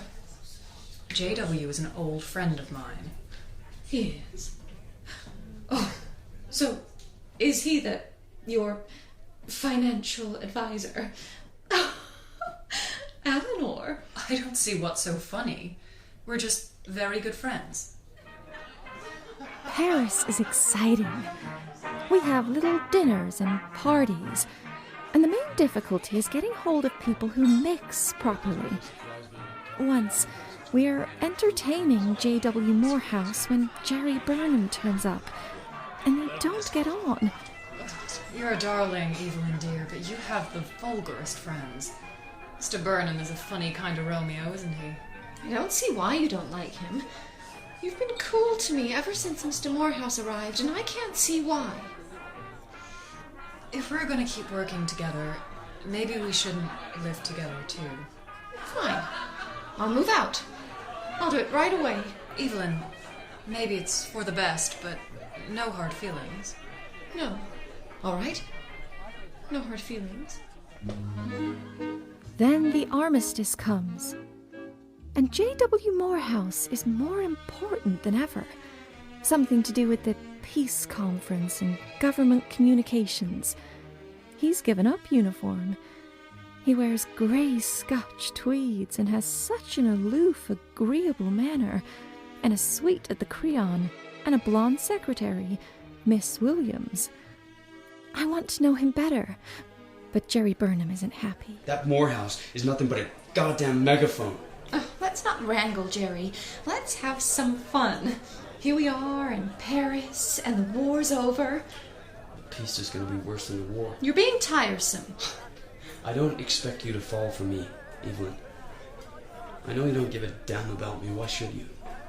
I like you very much. I know you've seen a lot of things now. I've seen you. You're the most attractive woman I ever met. Oh, Jerry. But like all women, what you worship is power. When money is the main thing, it's money. When it's fame, it's fame. When it's art, you're a goddamn art lover. I don't like it when you talk like that. Because you know I'm right. J.W. likes to have us around in the evenings, and he's always inviting us out to dances and parties and the opera, and Miss Janey Williams in attendance with her blonde peroxide hair and her cool manner. I think how nice it must be to work for Mr. Moorehouse.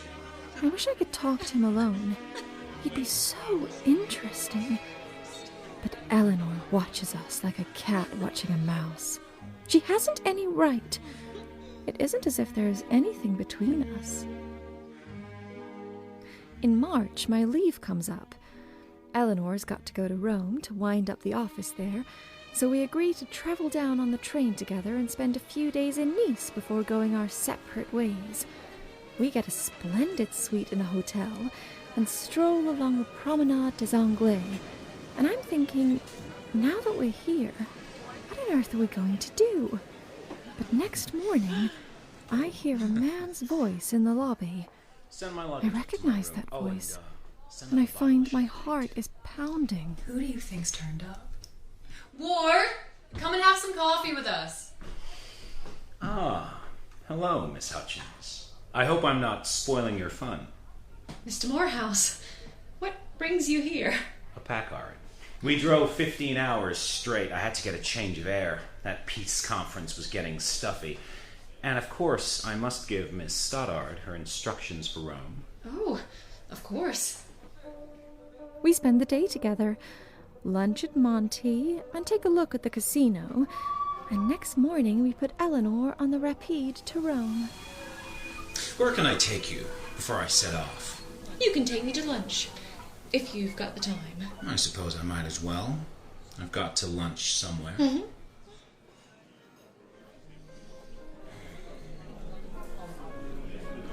So, how did you meet Eleanor? I just bumped into her one day at the Art Institute in Chicago. She was the only girl I'd ever met who was interested in the same things I was. She, helped me out in New York. I've had some difficult times with my wife. I'm sorry. Eleanor was good for me. People misunderstood our friendship. I'm not surprised. I thought you were lovers. No, honestly not. People think differently about those things than they did. Is your wife very ill? Poor Gertrude. I'm afraid she might never be the same again. It's put me in the most disagreeable position if some other member of the family is appointed her guardian. Our financial affairs are very involved. I'm sorry. My position is very difficult in Paris. I want to lean over and kiss him. The president's advisors don't realize the importance of publicity. Just to show him how much I admire and understand him. This is fun, isn't it? I was just thinking how all the conventional rubbish about marriage and everything is just so tiresome. Suppose you drive back to Paris with me. We'll stop off in some picturesque little villages. Make a trip out of it. All right. We drive all day through the Mistral and up into the hills, and it's dark when we get to Arles. We're the only people in the hotel. We have an excellent dinner and hot spiced wine, but it's cold there, and we have to wear our overcoats to go up to bed. When we get upstairs, I throw myself in his lap and kiss him. It's a long time before I let him go to sleep. And when he does, I lie awake beside him. Am I acting like a nasty little bitch? It's too late now. Maybe I should take some aspirin. I keep seeing faces growing out of the blur of half-dream and then fading again.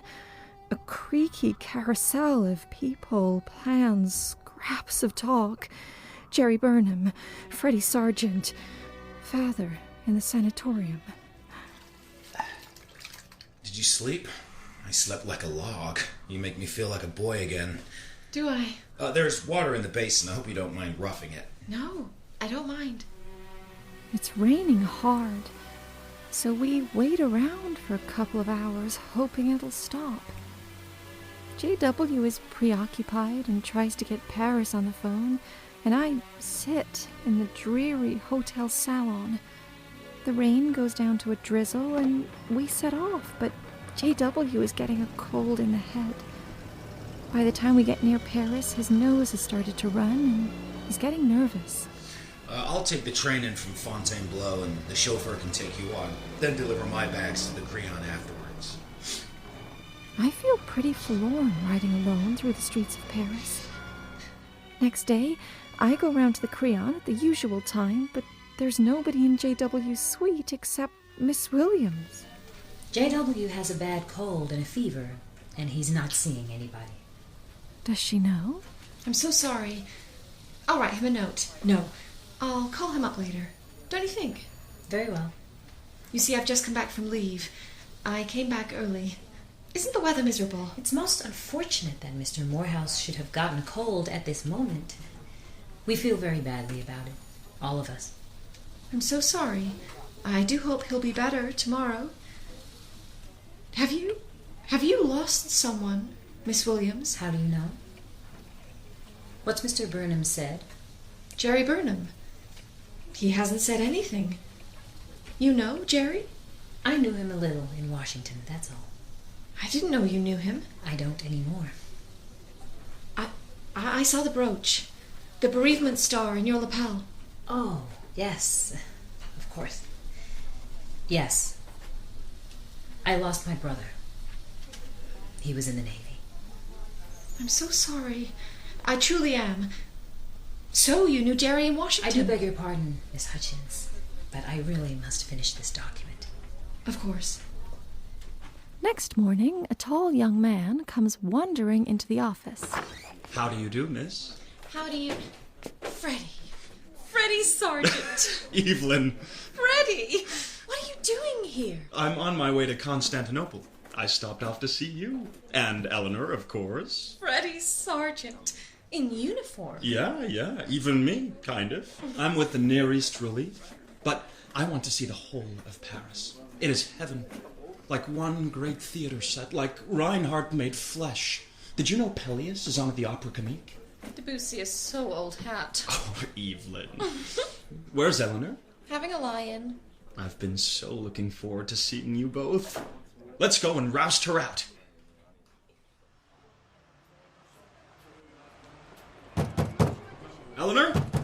Eleanor Stoddard. You come out and have some lunch with us. It's me, old Freddie from the theater. If you don't come out, you'll regret it till your dying day. Eleanor, open up. Freddie, I'm not dressed. You can't come in. Oh! Come to my arms, frabjous girl. Let me go.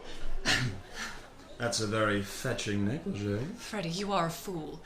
It's lovely to see you. Eleanor, you must come out. I've got to go to Constantinople tomorrow. We're taking the train first I thing. follow them into the salon, but as I pass the half-open door of the bedroom, I glance in and find myself looking JW full in the face, sitting bolt upright in bed, his blue eyes looking straight through me. Some impulse makes me pull the door to. Oh, thank you, darling. It's so untidy in there. Come on, Ellie. We need to talk over old times. Let's see. You two go on down to the Nicholas Flamel, and I'll just call over to the Creon and see if JW is there. And maybe he'll come and join us all for lunch. How's that? That would be lovely, Eleanor dear. Eleanor doesn't come to lunch, and Freddie accuses me of being absent-minded and not liking old friends anymore. And then I find I've caught a cold and have to go home to bed. And I lie there feeling feverish, and I go to sleep feeling sick and scared and lonely. Persistent talk of peace gating on steel workers and the epidemic wonderful record of launching 100 ships on Independence Day shows what can be done when we put our shoulders to the wheel. Chapter 3, Anne Elizabeth. We live in a house on Pleasant Avenue that is the finest street in Dallas, that is the biggest and fastest growing town in Texas, that is the biggest state in the Union, and America is the greatest country in the world, and I am Dad's onlyest, sweetest little girl. My name is Anne Elizabeth, after poor dear mother who died when I was a little tiny girl, but Dad and Bud call me daughter. When Dad buys a Pierce Arrow touring car the spring I graduate from high school, I am the happiest girl in the world. Sitting at the wheel in a fluffy white dress, looking at my face in the little oval mirror on the mudguard, when I see Jack Washburn coming down the street, dark and serious looking under his Panama hat. How lovely you look, daughter. Well, you must excuse my saying so. I was just wishing I had skin like Susan Gillespie, all white like buttermilk, and red hair. You're fine just the way you are. I'm waiting for Dad and Bud. It's commencement today. I'm so excited. Well, enjoy the ball tonight. I'm sure you'll be the belle. Thank you, Jack. Something hotter than the sunshine comes out of Jack's dark eyes and runs in a blush over my face and down the back of my neck under my thin dress. Jack's graduated from law school, and he's going into Dad's office in the fall. So, in the summer, he comes to spend 2 weeks with us on our ranch. I'm just horrid to him. Put horned toads in his cot and salt in his coffee, and Bud gets so he won't hardly speak to me. One day, we all ride over to Clear Creek and go swimming by moonlight in the deep hole under the bluff. I get a crazy streak in me. Oh, the water looks so good with the moon floating in it. I'm gonna dive from the edge of the bluff. No! Don't do it! I make a dandy dive, but something's the matter. I hit my head. It hurts terribly. I'm swallowing water, fighting a great weight that's pressing down on me. That's Jack. The moonlight flows out in a swirl, leaving it all black, only I have my arms round Jack's neck. I come to with his face looking into mine and warm stuff pouring over my forehead.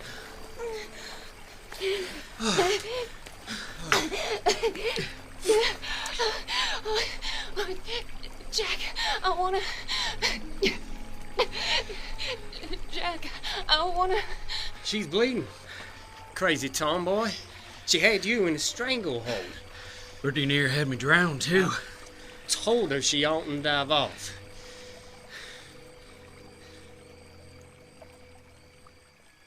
I come to myself in bed, my head hurting horribly, and Dr. Winslow's here, but where's Jack?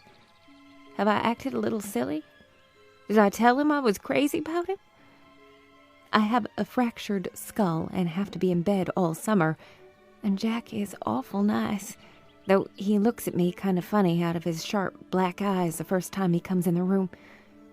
As long as he stays on the ranch, he comes to read to me after lunch, and I lay hot and cozy in my fever, fighting all the time not to cry out that I'm crazy about him and why doesn't he like me just a little bit. I work hard that autumn and get myself admitted to the School of Journalism in Austin.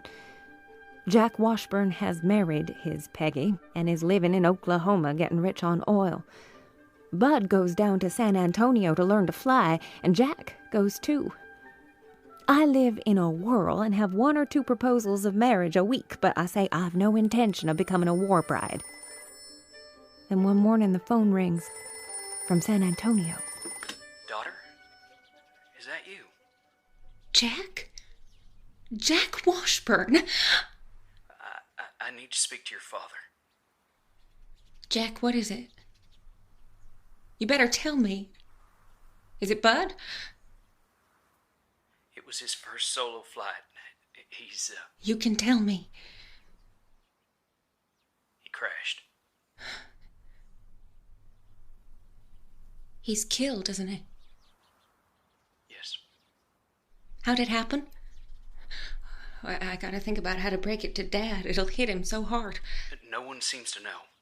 What do you mean? There may have been a defect in the structure. Dad's got a wire from the War Office and he's gotten straight down. I drive there doing 50 over bad roads, and just after midnight I find Jack sitting in the lobby of the hotel with a burnt-out cigar in his mouth and a gray, drawn look on his face.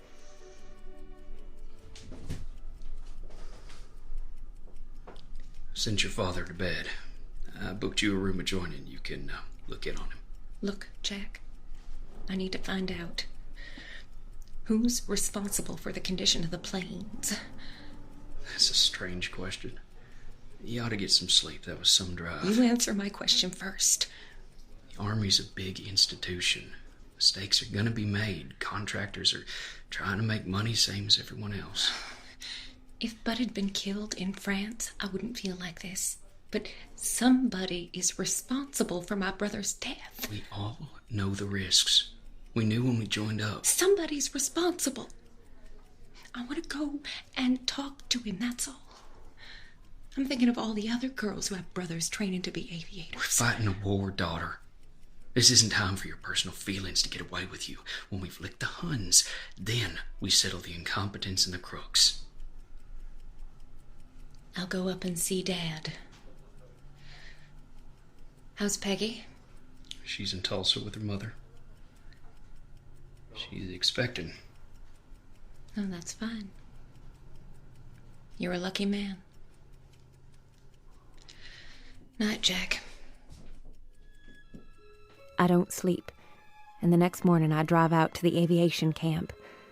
At the gate, I tell the corporal that I've come to see Colonel Morrissey, who's a friend of Dad's. I have a little pearl-handled revolver in my handbag. The corporal is very nice and gets me a chair, and Colonel Morrissey comes on the line, but I don't know what to say to him, and then everything begins to sway, and I've fainted. I come to in a staff car with Jack, taking me back to the hotel. I'm clinging to him and crying like a little girl. They put me to bed and give me some bromides, and they won't let me up till after the funeral's over. I stay on in San Antonio. Days I work in the canteen, and every night I go out with a different aviator. Everyone has taken to drinking a good deal, and I let them hug me and kiss me in taxicabs. One night, I meet Jack at a party for some boys who are going overseas. We sit side by side on the back steps of the kitchen. How's Peggy? All right. You got a little girl now. And I'm making big money. I don't give a damn about it. I'm sick of the Army. They keep me on as an instructor. They won't let me go overseas. I want to go overseas, too. I'm leading such a silly life. You've been acting kind of wild since Bud died. I wish I was dead. Daughter, don't cry. Oh, this is awful. Oh, hey. Don't cry. Oh, Jack, I don't love anybody but you. Forgive me. This war is making us all crazy. I don't know what I was thinking of. I like you kissing me, Jack.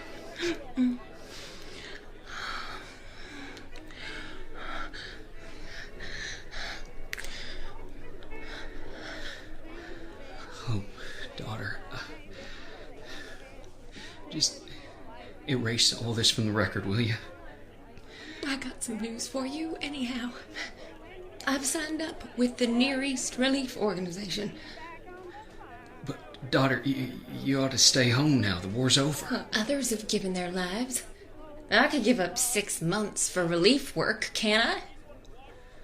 Well, can I? It's not actually true that I've signed up, but I do it the next morning, and in a week I have orders to sail for Rome. I'm sailing with a colleague, Mr. Freddie Sargent. When the boat backs out of the dock and starts steaming down the North River, I stand on the deck with my hair blowing in the wind, sniffing the funny steamboat smell and feeling like a 2-year-old.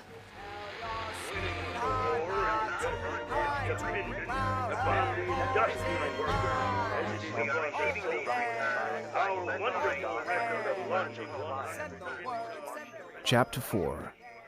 Richard Ellsworth Savage. I get along very well at school, and the teachers like me because I have nice manners and say little things that make them laugh. There's no money, but I work for a while for a Jersey City lawyer who's cousin to my mother, and he advances me the money to go through Harvard, his wife being an Ellsworth and all that. At Harvard, I get to know all the wrong people, and write poetry, and sign up for the volunteer ambulance service, and go to France. And when the armistice comes, I wash up in Paris. But on account of knowing how to order a meal comme il faut, and having smelled powder, and because my mother is the daughter of Major General Ellsworth, I find myself given a commission. I have a new whipcord uniform with silver bars at my shoulders and money in my pockets, working as a peace conference courier. The hub of this Paris is the Hotel de Crillon, and here I live in a delirium of champagne cocktails at the Ritz Bar, talk full of the lowdown over a demi at Café Weber, and I'm captain in the Post-Dispatch Service under Colonel Edgecombe. See that fellow, Dick? Which one, Colonel? Good suit? Blue eyes, looks a lot like a Southern senator. I see him. He looks smooth. That fellow's the husband of a relative of mine. Beg pardon? Oh, you look him over. For a youngster, you seem to have a keen eye for character. Yes, Colonel.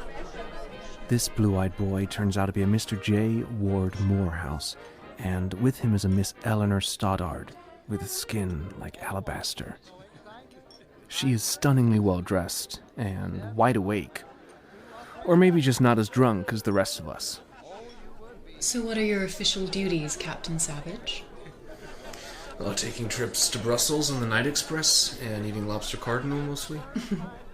Did you see the fighting? I drove an ambulance. It wasn't really the war, it was just a goddamn madhouse. Well, it's over now. Nobody seems to want to talk about the peace, do they? Oh, no. We're all much more interested in Mrs. Wilson's latest outfit. Perhaps you'll come around some afternoon to tea, Captain Savage, and we can all get to know you better. Love to. I gotta go to Rome tomorrow, though. Well, there are worse things. When I get on the train to Rome, my eyes are stinging with sleepiness. Captain Savage? Who wants him? My name is Sargent, attached to the Near East Relief. We have to travel to Rome tonight, and there's not a seat on the train. But the transport officer in the station very kindly said that you might... It's entirely against my orders. I have with me a very charming young lady member of our organization. Anne Elizabeth? Oh, Captain Savage. How'd you do? Oh, all right. I'll be shot at dawn, but go ahead. Anne Elizabeth, I'll fetch the porter. It certainly is mighty nice of you to let us ride with you. This is the first time I ever been to Europe. My name is Anne Elizabeth, but everybody calls me daughter. By the time we get across the border and into Italy, I'm on first-name terms with the young lady from Texas. And you were at the front in France. I'm just in an ambulance. And here, too. Here in Italy. Uh-huh. Oh, I wanted to get across during the war, but I couldn't. I wanted to very badly. My brother was killed. I'm sorry. You must be very proud. Well, I know, but you see, he was killed learning to fly. He didn't even get over here. Oh, so you thought you should? Exactly. That's funny. No, I don't know about that. I'm having a time of it. Freddie Sargent was so nice on the boat, but he is a bit sweet on me, which is rather inconvenient. I was never prissy, but my goodness, I was surprised when Mr. Sargent asked me to go to his hotel the first day we landed. Did he? At home, he wouldn't have done that, not in 1,000 years. He acts so silly. Well, maybe it isn't so silly. In Rome, you have to do as the Romans do. Oh, look, there it is. What is? Rome. Oh. Isn't it wonderful? President Wilson isn't due to arrive for a few days, and we're held at his disposition, so I have nothing to do. I could show you around. So, next day we hire a car and drive out to Hadrian's Villa and on to Tivoli for lunch. Oh, isn't this wonderful? I'm wild about ruins and scenery. Let's take a walk. We follow a path into the hills, walking through pastures and oak woods with the Campagna stretching below us, and showers moving in dark gray and whitish blurs across it. We sit down in a bed of dry leaves in the roots of a giant beech. Well, babe's in the wood. You can kiss me now. I can smell her sandy hair and warm body and the scent of little cyclamens in the underbrush. Say you love me. Say you love me. I push her down into the leaves with one hand under her head and the other pulling at her clothes. No, not here. I must. Not here. We gotta go back. Dick! All right. Dick, I'm crazy about you. But you oughtn't to be so forceful. Women are terrible. I'll sleep with you. I promise I will. In Rome, somewhere. I can find an apartment. But do you love me, Dick? Of course. President Wilson rolls in next day, and he keeps us very busy. But at 5, I meet Anne Elizabeth in an apartment I've borrowed off a pal. The president was made a Roman citizen in the Forum. I caught a look of his face. It was terrifying. I swear it's a reptile's face. It's not warm-blooded at all. I don't think you should talk that way. Or else he reminded me of one of those old Roman senators carved on a tomb. Are you talking so much because you're nervous? To hell with them. Let's stay human.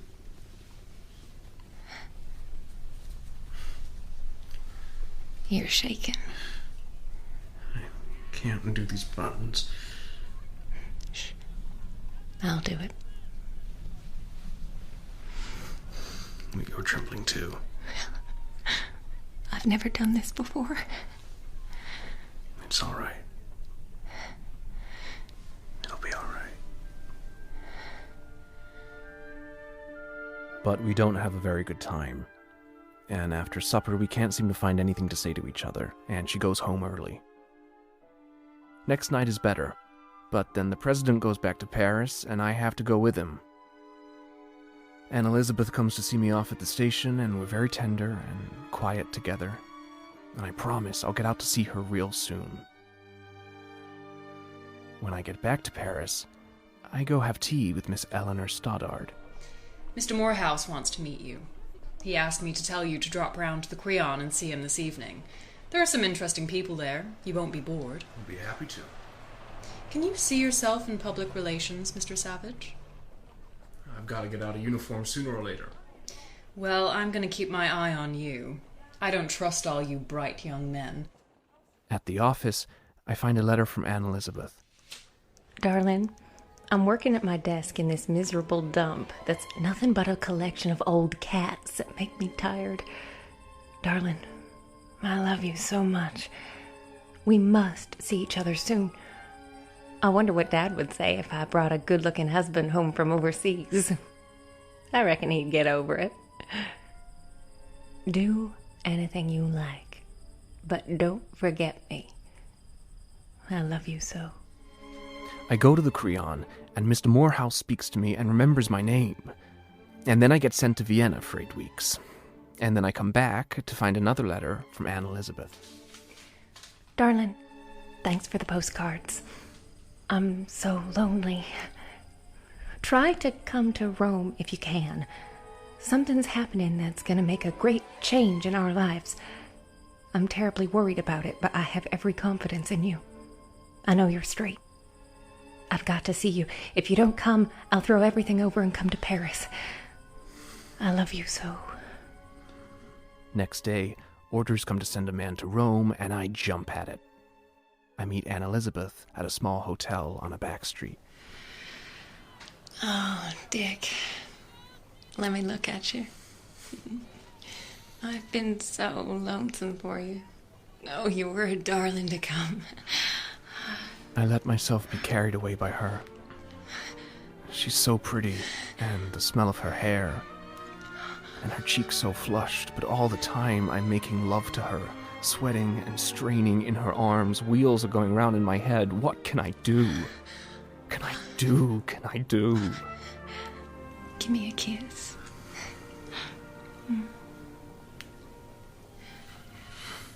What are you thinking about? You know, I've been wanting to talk about it. Do you really think... It's been more than 2 months now. I have morning sickness now and then. Couldn't be anything else. I was feeling terrible this morning, but seeing you made me forget all about it. Isn't there anything you should do something about it? I tried castor oil and quinine. That's all I know. I'm just a simple country girl. Oh, don't joke. You gotta do something. We should find a doctor. I can raise the money somehow. But I declare I think I'd kind of like a husband and a baby. If you were the husband and the baby was yours. I can't do it. I couldn't afford it. I can't while I'm in uniform. That's not so, Dick. You mean you don't love me anymore? No, of course I do. I don't know what love is. Can't you understand? I can't support a child until I have some definite career. Can't you see I'm worried sick?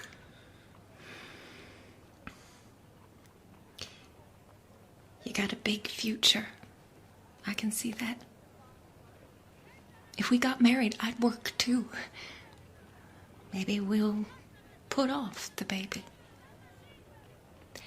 I'll try horseback riding. Everybody says that works. You're a wonderful girl. Maybe if we didn't have the baby, we'd wangle it somehow.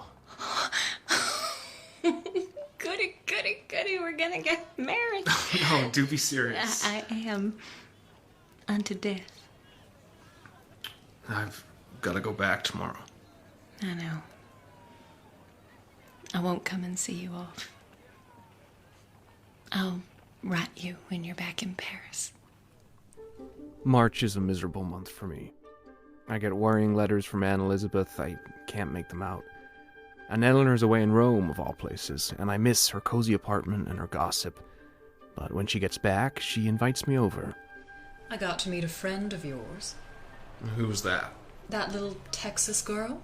She said you were engaged. She exaggerated a little. I hope so. She's a cute little thing. But you oughtn't to marry just yet. I don't propose to. Of course, it's none of my business. I like you taking an interest. It means a great deal to me. I'm not very interested in marriage just now. The whole thing is very difficult. Never do anything difficult, Dick. It's never worth it. Now I won't scold you anymore. Eleanor takes me to the Creon to meet J.W., and he lets me understand that there'll be a job for me as soon as I'm out of uniform. It's the opportunity of a lifetime. And as I'm going out, his secretary gives me a smile for the first time. Captain Savage. Miss Williams? J.W. says you're going to be with us. I guess so. I'm sure it will be a very enjoyable and profitable experience for all concerned. I don't suppose I ought to count my chickens before they're hatched. Oh, they're hatched, all right. politicians, the newspaper editors, and old judges, the small men with reputations, the college presidents. Listen, businessmen, college presidents, judges. America will not forget her betrayers. Chapter 5, Daughter. When I find out I'm going to have the baby, I'm scared. But I don't really care so much. Of course, he'll marry me. He's going to be a writer when he gets out of the army. I'm sure he's going to be famous. He isn't nearly as nice about it as I expected, but of course it's a shock to him. We decide perhaps it's better not to have the baby just now. I try several things and go riding a great deal with a Lieutenant Grassy who went to Eton and is so charming, but it's on account of that I get sent home by the Near East Relief. I'm really scared on the train to Paris. The riding hasn't done any good. It's nearly 3 months now. We'll have to get married right away, that's all there is to it. But the minute I see Dick's face when I'm running down the corridor in the hotel, I know it's all over. What have you done to your face? Horse fell with me down at Ostia. I've been having the time of my life riding Italian cavalry horses. I'll take anything. Oh, is it all right? I'm worried sick about it. I've got to know. Nothing does any good. I'm gonna have the baby. I'm so worried about Dad. It'll kill him if he finds out. Oh, you're so mean. Anne Elizabeth, be reasonable. Look, I've just been offered a very fine position, but I can't take a wife and child at this stage in the game. You're so mean. If Dad was here, there'd be a shotgun marriage. But that wouldn't help much. No, stop that. We have to be sensible. I'm sure it's not too late for an operation. May I have a glass of water? Thank you. Give me a kiss, Dick. Don't worry about me. I'll work things out somehow. Next morning, I get a letter from Dick with the address of a doctor. I tear the letter into tiny pieces and drop them out the window. I call up Mr. Sargent and get him to take me out to supper, and I drink a lot of wine and start talking. I tell him about Dad, and about Jack Washburn, and about being engaged to Dick, but now we've quarreled. When I go to the bathroom to throw up, the old lady in charge there asks me how many months and is it my first. Then, a party of Americans all dressed up like plush horses come in. It's Dick, and J. Ward Moorehouse, and a couple of well-dressed women. I can't stand it any longer and go into a little sidebar where the French officers are drinking. They're all aviators, and the good-looking one is called Pierre. When I tell them my brother was an aviator and he was killed, they're very nice to me. We drink cognac and then champagne. We dance. And Pierre wants to take me for a spin in his plane. I say I will if he promises to loop the loop. It's a long drive to the aviation field. And it's dawn and Pierre can hardly drive straight. He wants to go to bed, but I said he promised. He wakes up a mechanic and they have an argument and I have to yell at them to get them to take me up. They put me in the seat.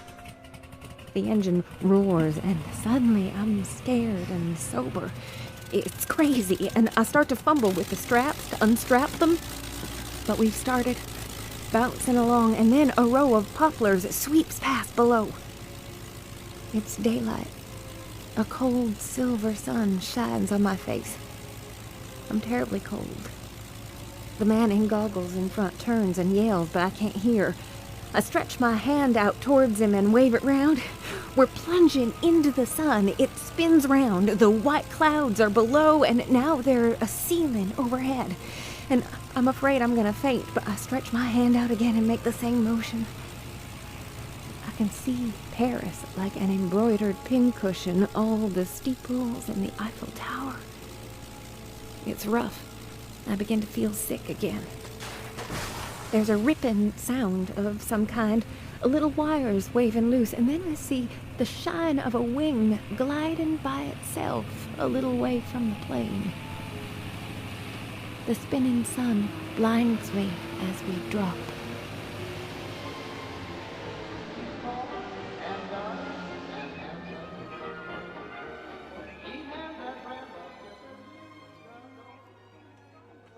But you've got to stay, Richard. JW's got a big show on today. I have to do something about Eveline and Jerry's wedding. After all, she's one of my oldest friends.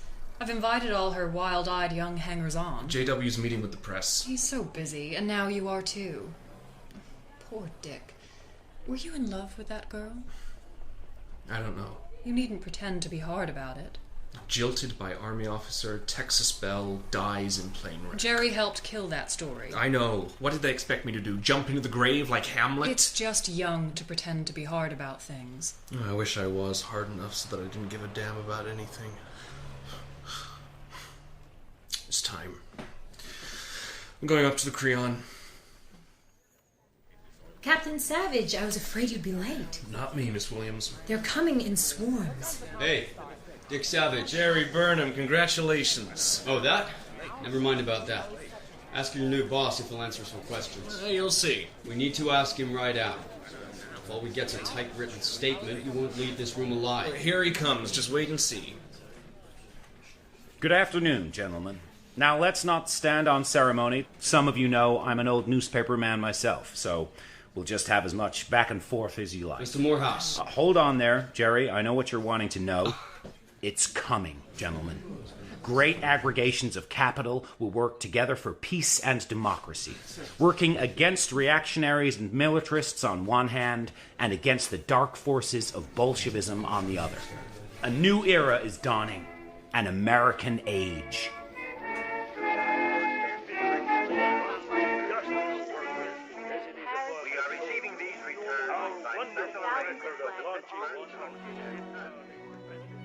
A young man still, I walk fast by myself through a crowd that thins into the night streets.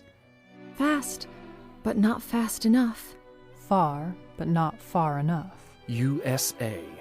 I must catch the last subway, streetcar, run up the gangplanks of all the steamboats. USA. Register at all the hotels. USA. One bed is not enough. One job is not enough. One life is not enough. Head swimming with wants, he walks by himself alone. Now I don't feel so bad. USA.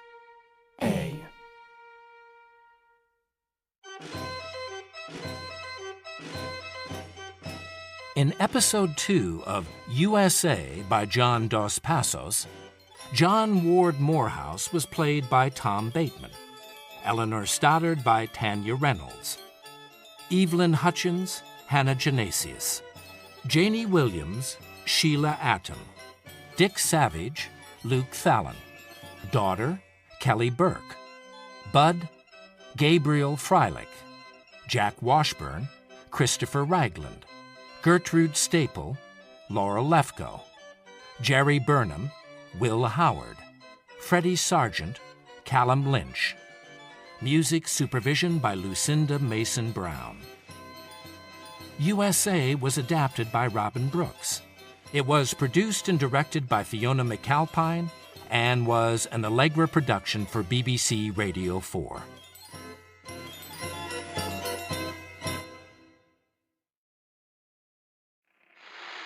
There was nothing curved tracks in Harvard Square. First hour consisted of general buying and selling and nothing else. Soon after 11 o'clock process, they left much. Haven't got the nerve to break out of the bell glass. USA. When a school books said opportunity. USA. Ads promised speed. Own your own home. Shine bigger than your neighbor. The radio crooner whispered girls. Ghosts of platinum girls coax from the screen. USA. Millions in winnings chalked up on the boards in offices. Paychecks for hands willing to work. The clear desk of an executive with 3 telephones on it. USA. Charlie Anderson. USA. Margot Dowling. USA. Richard Savage.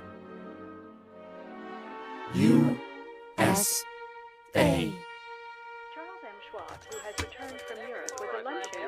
USA by John Dos Passos. The Big Money. Chapter 1. Margot Dowling. Mother died when I was born, but Daddy married Agnes, and Agnes couldn't have any little babies of her own, so I had to love her as much as if she was my own mother.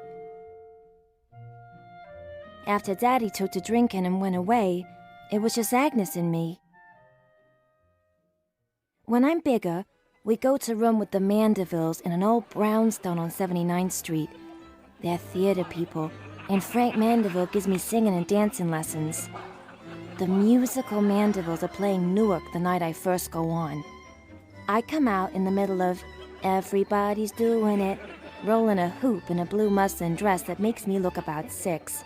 But every little thing I do gets an answer from the blurry cave of faces across the footlights. By the end of the week, I'm getting a big hand, and we tour all summer. I love Frank best of everybody. He coaches me and always speaks to me seriously. But he gets too fond of me, and after what he does to me, all I can think of is to run away. If you ever tell anybody, I'll kill you. Are you bleeding? No. I couldn't help it. I'm not a saint. Now be quiet, she's coming. Well, hello to both of you. Oh, honey, what on earth's the matter? Agnes, I've had to scold your child. I came in dead tired to help her practice, and she refused to work. Margot, you promised you would. I'm sorry. Frank, what have you done to your face?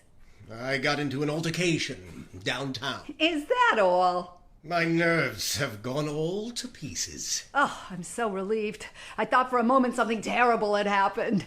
Margot, are you going to practice now? Honey, you're white as a sheet. What's wrong with you? I'm going out. Margot! There's a boy who lives downstairs, and I decide I have a crush on him. He plays the guitar in a Broadway cabaret. He looks so young, with big brown eyes, and he's so polite. My name is Antonio Garrido, but you can call me Tony. Agnes says you're from Cuba? Havana is my home, and I am homesick for it. I am crazy to get out of New York. Me too. I'll throw myself in the river if I have to go and live in here. I decide that I'll marry Tony and run away to Cuba with him. He doesn't seem to like the idea of marrying much, but I go up to his little bedroom as soon as Frank and Agnes out of the house, and he wants to make love to me, and I tease him and pet him, but I won't let him. All right. We will get married. And then we will sail for La Habana. We can make very much money there. You will dance, and I will sing and play the guitar. I don't care what we do, so long as we get out of here. I put my hair up and put on my most grown-up looking dress, and we go down to the marriage bureau on the subway. We're both scared to death. Agnes, darling, don't be mad. Tony and I got married today, and we're going to Cuba to live. I'll write lots. Your grateful daughter, Marjorie. When we take the boat the next day, Tony only has enough money to buy second-class passages. We go over to Brooklyn on the L to save taxi fare, and I have to carry both bags up the steps because Tony says he has a headache and is afraid of dropping his guitar case. For wide-awake, ambitious bookkeeper, architecture crafts, We've been at war with the devil, and it was worth all the suffering it entailed, said William Howard Taft at a victory Chapter parade 2. here last night. Charlie Anderson. When I finish school, I get a job as a machinist in the Northern Pacific shops, and I make some fair money and learn to run a lathe. But I get restless, and I meet a guy who's going to volunteer in the ambulance corps in France. And I say, what the heck, it's not every day you get to see a big war. And I want to get in on it before the whole thing goes belly up. When I get out there, they put me to work on the aero engines. And then they teach me to fly, and by the time it's all over, I'm pretty good at it. And I end up coming home on the Niagara, a big fat hero. Ain't it wonderful? Damn, that Warren. Good morning, Charlie. And how are you? I'm in the pink, Mrs. Burnham. Liar. I can't imagine what you boys got up to when I went to bed. We did some singing. Jerry went to bed in his clothes. He's decidedly unwell this morning. We could stand the war, but the peace has done us in, Mrs. Burnham. Why don't you call me Eveline? Everyone else does. What's the use? We won't ever see each other again. Why not? Jesus, I'd like it if we could. Don't think for a minute I would. The fog's lifting. Saw some land a minute ago. Can't see a damn thing now. Know anyone in New York, Charlie? I got a partner with a business proposition. In the aviation business. It's curious. After the war, New York, no one can stay away from it. If I'd stayed up, would you have told me how you won the Croix de Guerre? Nothing to tell. The frogs just threw those things in now and then to keep the boys cheerful. Jerry says you shot down quite a few. I heard you were an ace. Why bring it up now? Isn't it wonderful to be a hero? Poor Charlie. You come and see us, Lieutenant Anderson. Jerry will give you our address. Come to dinner. Soon as you can. All the time she's talking to me, I'm trying to keep my eyes off her eyes. Off the little curve of her neck where it ducks under the fur collar of her dress. God damn that woman. I won't ever call her. Poor Charlie. I thought you had a partner and a proposition. He's down with the flu. It's left me high and dry. Come over to drinks tonight. It's no worry. There's one or two coming over, that's all. You'll find me in an interesting condition. What's that? You'll see. Oh, I think I worked it out. Why, hello, Anderson. Where did you spring from? Can I give you a hand with those? Guess I ought to congratulate you. What for? Eveline said she was in the family way. Oh, of course. Come on in. I'll show you where you can clean up. I'm so glad you could come, Charlie. I don't go out much at the moment for obvious reasons. Mighty nice of you to ask me. Jerry, that'll be the help. All right. Do you mind not smoking, Charlie? It makes me so sick. Sorry. Isn't it hard of me? You don't look sick. You look peachy. I hope you let me come around sometimes. It's gonna be kind of hard sledding in New York till I get my feet on the ground. Oh, I'm always here. Poor Jerry has to work late at the office half the time. I wish we could all make a lot of money right away quick. Give the boys a chance. We ain't properly got the khaki off our shins yet. Hello, Eveline. Captain Richard Savage, Lieutenant Charles Anderson. Howdy, Lieutenant. Howdy, Captain. I'll fix some more drinks. Eveline thought you were the help, Dick. Well, perhaps I am. I've been feeling a little unlike myself all day. I can't keep up with the conversation too well, so I lean back on the sofa and look at Eveline, and this guy Dick, who's very nattily dressed. Nobody pays any attention to me. Yeah, I just came in to see how the other half lives. You're hilarious. Eveline, you're looking too beautiful tonight. Doesn't it seem strange, us all being in New York? Well, you're missing the war now? New York's a great life if you don't weaken. Big if. Poor Dick. Are you over that girl? What girl? Dick's fiancée was killed in a plane smash. Too bad. That we weren't getting married. What do you think of marriage, Charlie? I ain't tried it yet. You're too deep for me. I've got to alley along, Mrs. Burnham. I sure enjoyed seeing you. Come in to tea some afternoon. I'll do that. I'm still waiting on Mo Askew to start our business, but he's still out of town, so I land a job at a repair shop. Eveline has the baby, and he's a cheerful little rascal, but she doesn't get to go out much for a while, so I'm around there a couple times a week. One Sunday, I call in to see if they want to go down to Long Beach, but Jerry has a sore throat, so he says he'll watch the baby. And Eveline gets up a lunch basket, and when we get off the train at Long Beach, there's a big crowd along the boardwalk. So we walk along the sand. So you're an inventor as well as a hero? Not invention so much. Just making stuff work better. We had to do it a lot in France just to stay in one piece. Isn't it fun to get away from everybody? This is great stuff. Let's swim. Why'll we change? I've got my costume on under my dress. You needn't be shy. All right.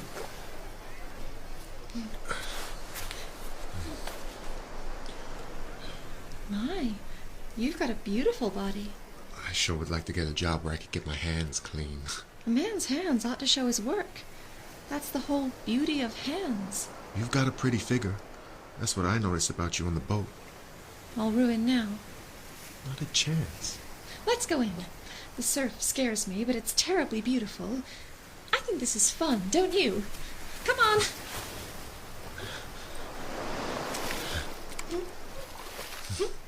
When we get out, we lay side by side in the sun. And I kiss her. Charlie, aren't you starved? For you, Eveline. What I want's lunch. You keep your hands to yourself. Oh, boy. Do women ever tell you how attractive you are, Charlie? Overseas, I didn't have any trouble. Aviateur, Lieutenant, Roi de Guerre.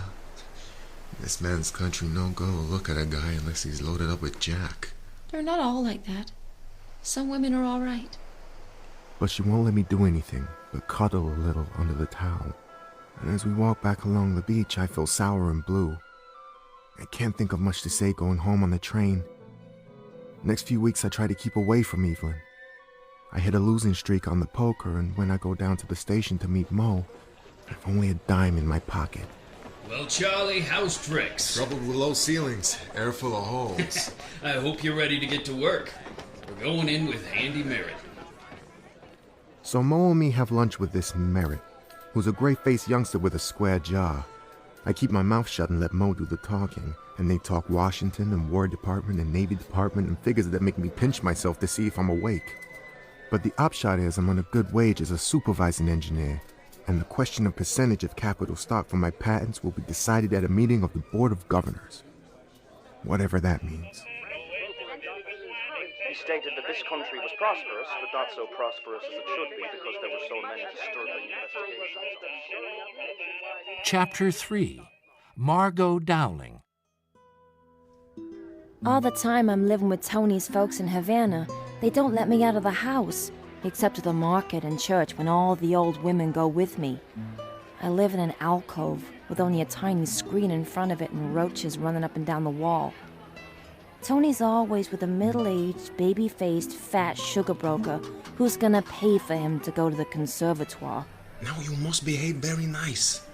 My people say you are very pretty, but no well-bred. Oh, kiss my ass. The worst of it is when I find out I'm gonna have a baby. There's something wrong with my little girl, and she dies very soon. I want to die too, but I don't have the nerve. Tony never pays any attention to me anymore, but I can't get away.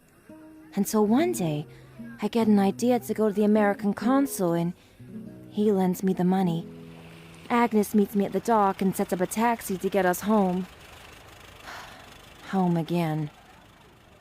Oh, Margot, you must have had an awful time. Tony's a bum, and I hate him more than anything in the world. But after all, it was quite an experience. Welcome home, my child. Hello, Frank. Oh, Margot, I will run you a hot bath. You've put on a few pounds. And you have become a beautiful young woman. I had forgotten how attractive you are. Welcome home. Let me embrace you. Oh, no, you don't. I haven't forgotten about you, you old buzzard. You get away from me. Margot, I only... You get away from me, or I'll tell Agnes about you. And Agnes and me will throw you out on your ear. Margot, dear little girl... You stay away from me. I caught a disease down in Cuba. What? And if you don't keep away from me, you'll catch it too. Oh, how can you say such things? Look at you. You're trembling. Don't you want me now, Frank? Frank stays away from me after that. And Agnes looks after me until I'm well enough to work again. I spend the whole winter hanging around the agencies and in the casting offices for musical shows before Flo Ziegfeld happened to see me one afternoon sitting in the outside office in a row of other girls. By chance, I catch his eye and make a ghost of a funny face when he passes. He stops and gives me the once-over. Next day, Mr. Herman picks me for first row in the new show. Rehearsals are the hardest work I've ever done in my life. You are not going to throw yourself away with a trashy crowd of chorus girls. I will come by the theater every night to take you home. It's only after she meets Tad that she misses a single night. Tad Whittlesey is a Yale halfback who spends his weekends in New York.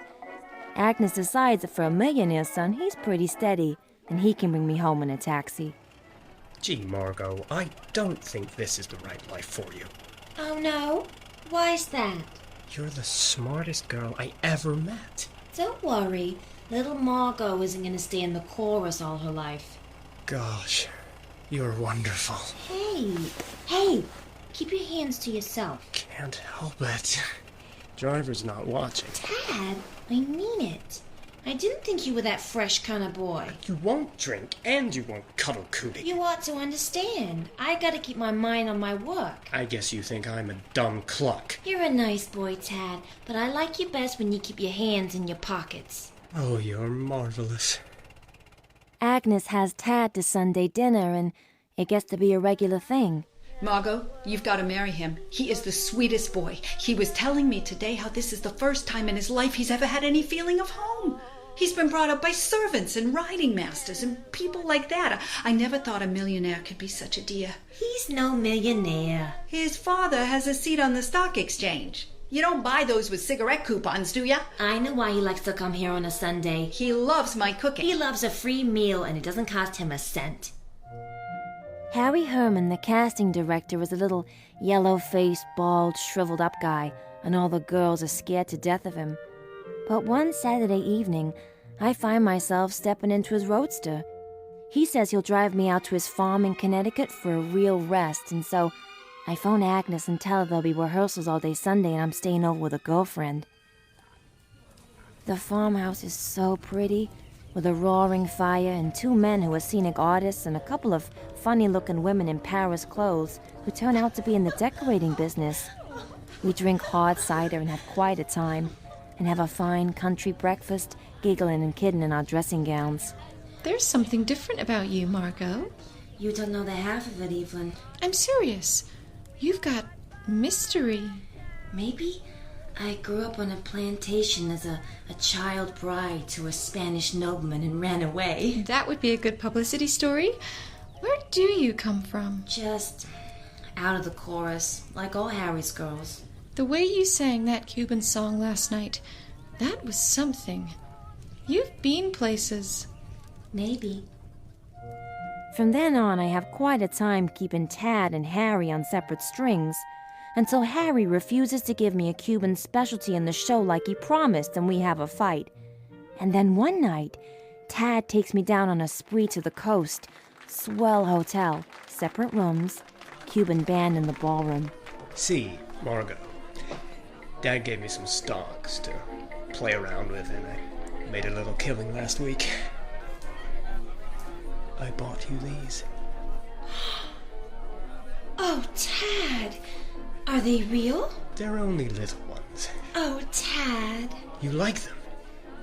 Dad's letting me have the Antoinette for a 2-week cruise this summer. I want you and Agnes to come. Oh, Tad, that'd be... Margot? We should be going. Querida mía. I think we ought to go. Why are you here, Margot? Who's this fella? Margot? Who are you? I am Antonio. I am her husband. Her husband? Margot? Look. You're married? It's a long story. She is my dear wife. Hey, I'll order some more drinks for you both. Tad, don't go. Oh, just ordering some more drinks. Be back right away. Tad! Oh, Tony, what are you doing here? Everything is very bad with me. Everything is very bad with me too, Tony.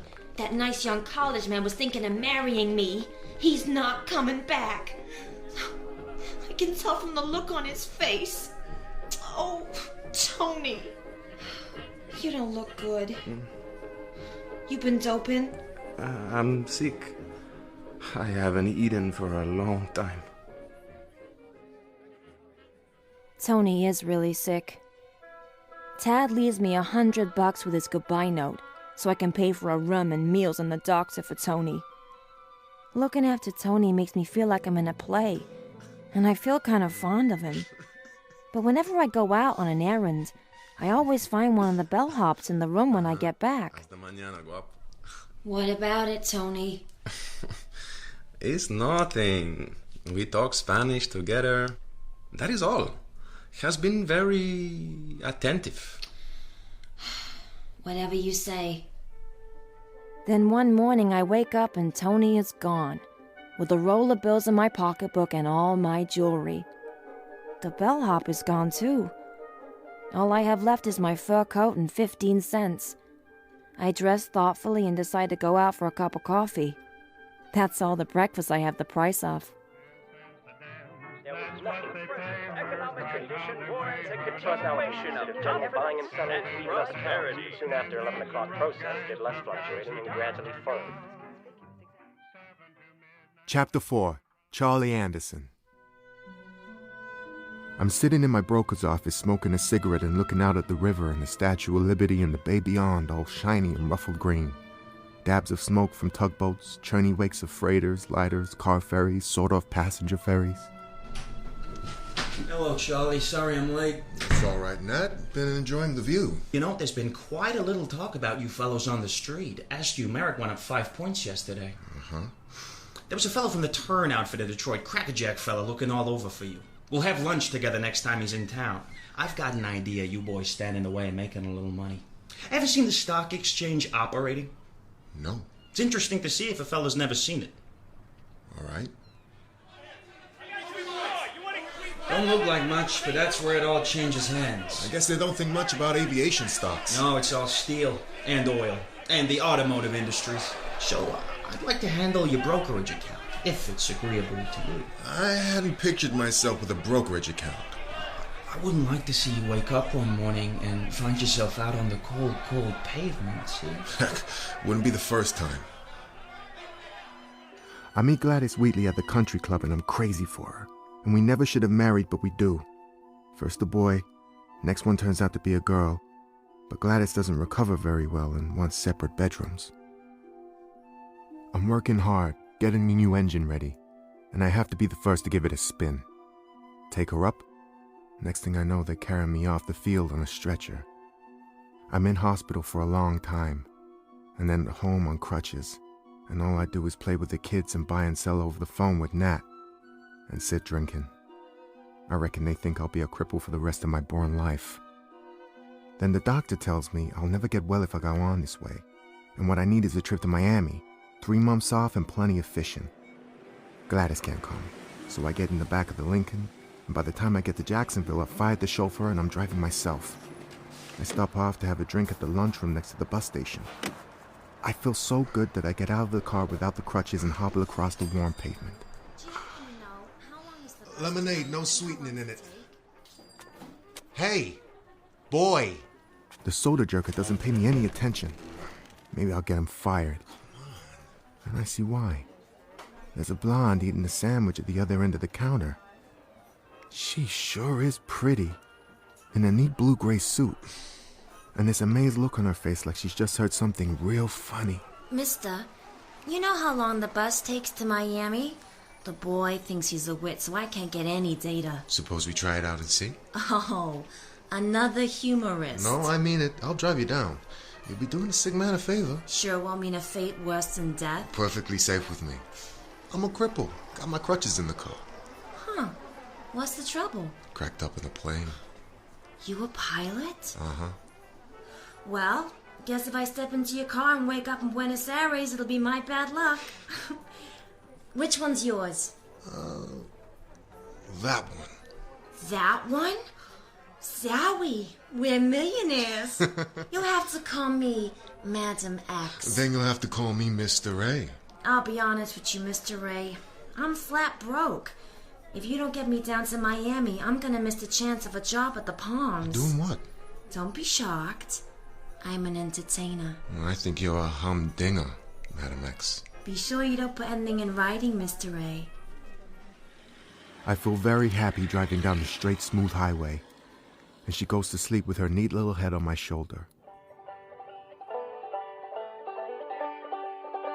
a tiny island green jewel in the lake. The rush for Western Through the rain and the rumbly gap. Chapter 5. Margot Dowling. Charlie is a lucky break. We laugh a lot in the Palms, and he carries a photo of me in his breast pocket.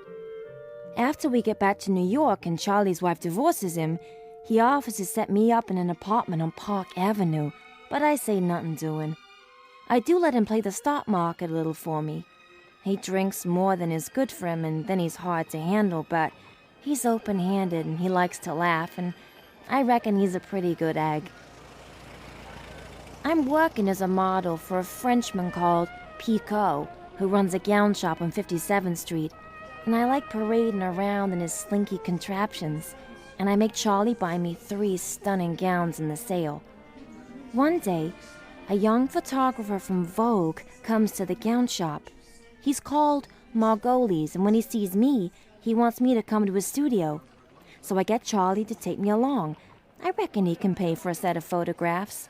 But this Margolis acts funny. I may not be able to do anything. Make it snappy. I want to go driving. I can't create if I'm hurried.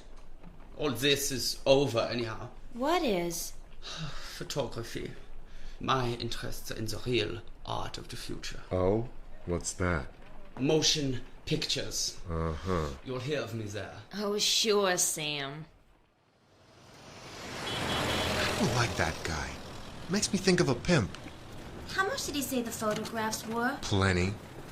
To hell with him. Too bad about our drive. It's snowing. Drive? No. Let's get a bite to eat and then fool around. For tonight at least. Jesus, I wish I'd met you before I got in on the dough.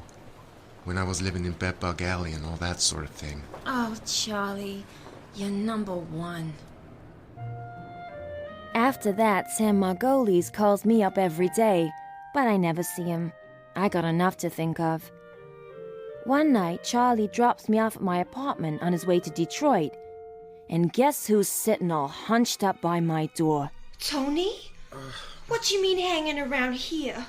I have a great mind to have you arrested as a burglar. No place to go. What happened? A gang beat me up. Oh, Tony. You sure are a mess. Oh, forgive me, Margot. I know I stole from you, but if you forgive me, I can die happy. Come on in. But don't pull any tricks like you did last time. I'll do anything you say. I'm dying, Margot. You won't die. Not you. No such luck. We'll see what the doctor says. Doctor said too much dope and suffering from exposure, so I sent him to a sanatorium. It costs plenty. How much you need? Oh, no. I never loaded my mistakes on any man's back. Listen, Margot. I hit oil on the market just now. I thought this suite was the creme de la creme. Didn't like to say. Nobody's going to dictate to me what I do with my money. Not even you. I'm crazy about you. I was afraid you lost interest. Me? Why? I'm only a pushover. Let's get a little bit cockeyed. Don't want to get too cockeyed, Charlie. Christ. If you only knew how I've wanted to have a really swell woman all to myself. I've had some awful bitches. Gladys pretty near ruined me, but you just watch. I'm gonna show him. I don't know what it is, but I've got a kind of feel for the big money. Nat Bennett says I got it. I know I got it. I can travel on a hunch, see? Sir? Champagne's here. Well, this is a life. It isn't that night, but one night after we go dancing and I dance with another little girl, and Margot gets jealous, and I feel choked with the whiskey and cigar smoke, so I take the little girl out on a drive. I'm beating the train to the crossing, but somehow we end up on the tracks, and the train whistle shrieks and it crashes in anything. When I wake up, I know right away I'm in hospital. I can move my head and my arms, but the pit of my stomach is gone. Margot's there, with eyes round as a bird's. She kisses me on the forehead, but I feel like I'm in a glass case. I watch her walk out like a scene in a movie. The room starts going away from me. I'm sleepy, but it's not like sleep. It's not like passing out. It's like something phony. I'm dropping,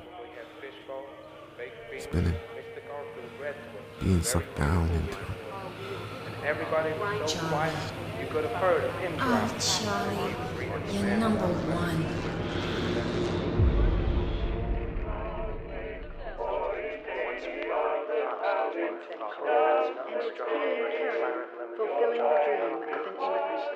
Chapter 6. Richard Savage. December morning. Sharp as steel, walking down Lexington to the office. Bright glints splintering from store windows. I'm late in this morning. Not sure whether I've got a hangover or not. Good morning, Mr. Savage. Sparkling morning, Miss Williams. We've been waiting for you.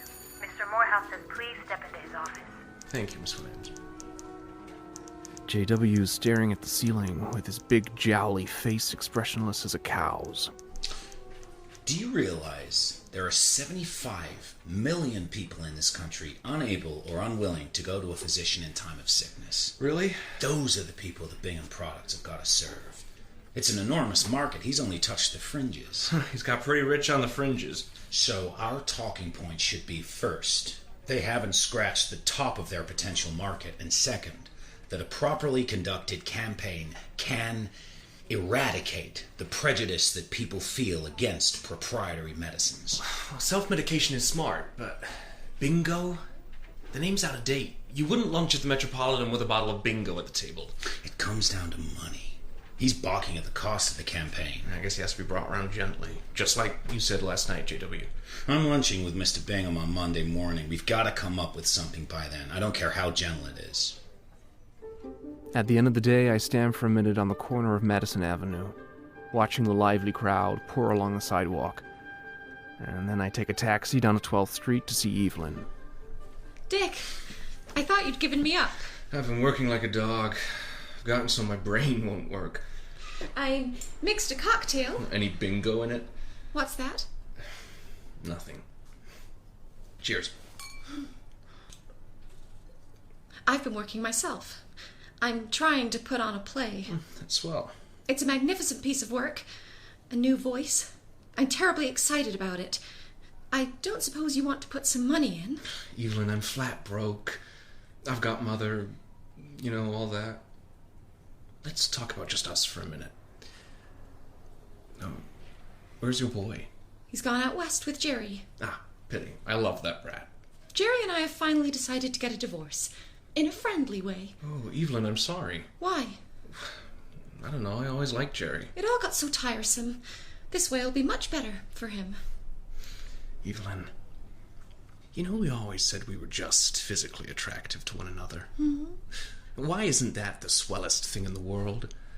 Dick, I can't. There's somebody I like very much. I've decided to make some sense out of my life. Who? The playwright. Oh, well, isn't that just my luck? I'm sure you don't lack for partners. My life is a shambles. Oh, what a literary phrase. I thought it was pretty good myself. Why don't you go to Eleanor's? She's giving a party for her fiancé. Is she really going to marry that horrid little prince? Rich and titled, I think she might. What does Moorehouse think about it? Oh, I wish I knew what he thought about anything. I've been working for him for years now, and I don't know if he's a genius or a stuffed shirt. Well, he's going to be at Eleanor's. You can ask him. At Eleanor's party, J.W. is standing in a quiet corner looking pale and tired. What about this, Dick? There's the prince. He's quite a guy. You think Eleanor will marry him? She knows her own business. She's been very successful. I'm sorry, Dick. I was just thinking how to get out of the stock market. Yeah? I hope you keep out of it. I don't have enough to buy a raffle ticket. When I started out, it was property, where the broad Atlantic beat on the crystalline beaches of Ocean City. The thing is, although I was making it up, I kind of believed it. I kind of wish I felt like that again. I've been feeling seedy all week. JW, let me take the strain on the Bingham account. I could take it to pieces and put it together again over the weekend. We've got to blow that old Jen out of the water, or someone else will get it. Well, that's what I mean. I'll tell you what.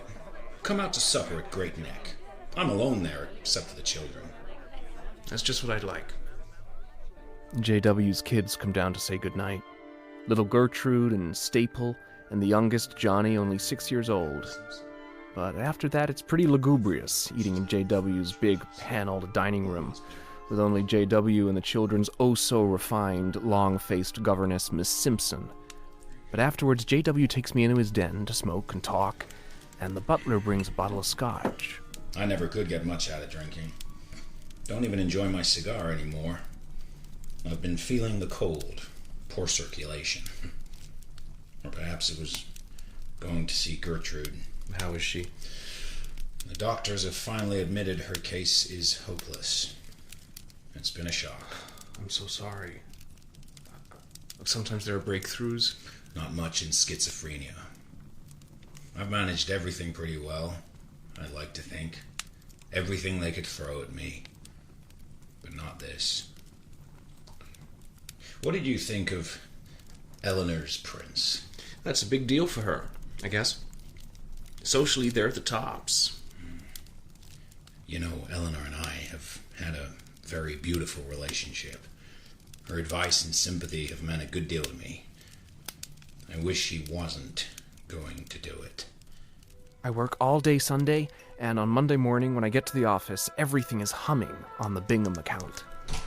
Oh, Mr. Savage. Miss Williams. Mr. Moorehouse says, would you mind meeting him and Mr. Bingham at the plaza for lunch? I wouldn't mind. And Mrs. Eveline Burnham's here to see you. Well, I'm pretty busy. I did say something, but she wouldn't take the hint. She's right here.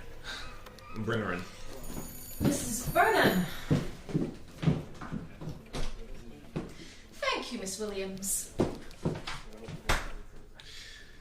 Eveline, what can I do for you? I just came in to see a friendly face. I have an appointment to see JW in a minute about our new production. Do you think he'll come across? If I can raise 10,000, the Schuberts will raise the rest. But it's got to be right away because the auction expires in a week. I know it's a great play. You know, this isn't such a good time. We got a big thing on. Well, I won't disturb you any more. I know you'll put in a word for me. You're the golden-haired boy around here. I'll do my golden-haired best. An hour later in the lobby, I meet JW wearing a new overcoat with a big fur collar. Dick, you're coming to meet us? Yes, sir. You're slated for Cupid. To shoot Bingham in the heart? Bullseye. By the way, what do you think of Mrs. Burnham's project to put on a play? Oh, well, She's a very lovely woman. She used to be a great friend of Eleanor's. What do you think of the venture? Theater's always risky. Eveline's a great girl and full of talent, but I don't know how much head she has for business. Why, like to help old friends out? Putting on a play, it's too risky, JW. Of course, she's very artistic. Of course, but... No, you're right. Yeah, of course. 12:30, I'm waiting in the lobby of the plaza when JW comes from the check room with a tall, gaunt man whose untidy white hair curls into ducktails over his ears. Always felt that material success is not the only thing. This is Mr. Savage. He's got a fine idea for you. I think you're gonna love it. Sir. Mr. Savage. I'm very glad to meet you, Mr. Savage. I have often said to my daughters that had I grown up in your generation, I would have found happy and useful work in the field of public relations. Yes, sir. Now, I've got a director's meeting, but Dick here will take you through it. And I will see you again at 5. I shall see thee at Philippi. Sir, would you have some coffee? Coffee, sir, is a deadly poison. I very much need some relaxation this afternoon. Perhaps you could suggest some sort of show or musical extravaganza, where the plain people go. You would be my guest, of course. In the afternoon? I can't think of anything but a burlesque show. That's exactly it. Music and young women. The sight of beautiful female bodies is soothing, and will help me make up my mind about this matter. That made everybody move on, and and the bomb squad all turned out. Then we went to hear Emma Goldman at the Bronx Casino. She was He touches every entire Chapter 7. Margot Dowling.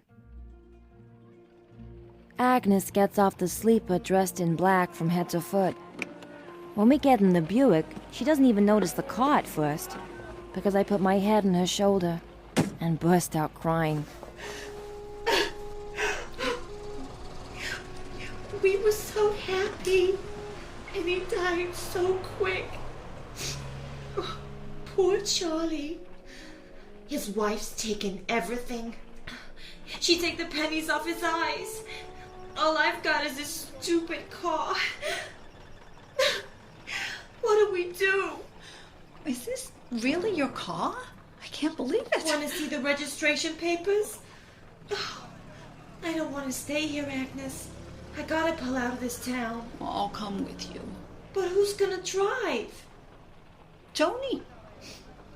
What? Tony. Tony can drive. He's ever so much better. We could send him his ticket to come down. He'll just sell it and hit on the dope again. He's cured.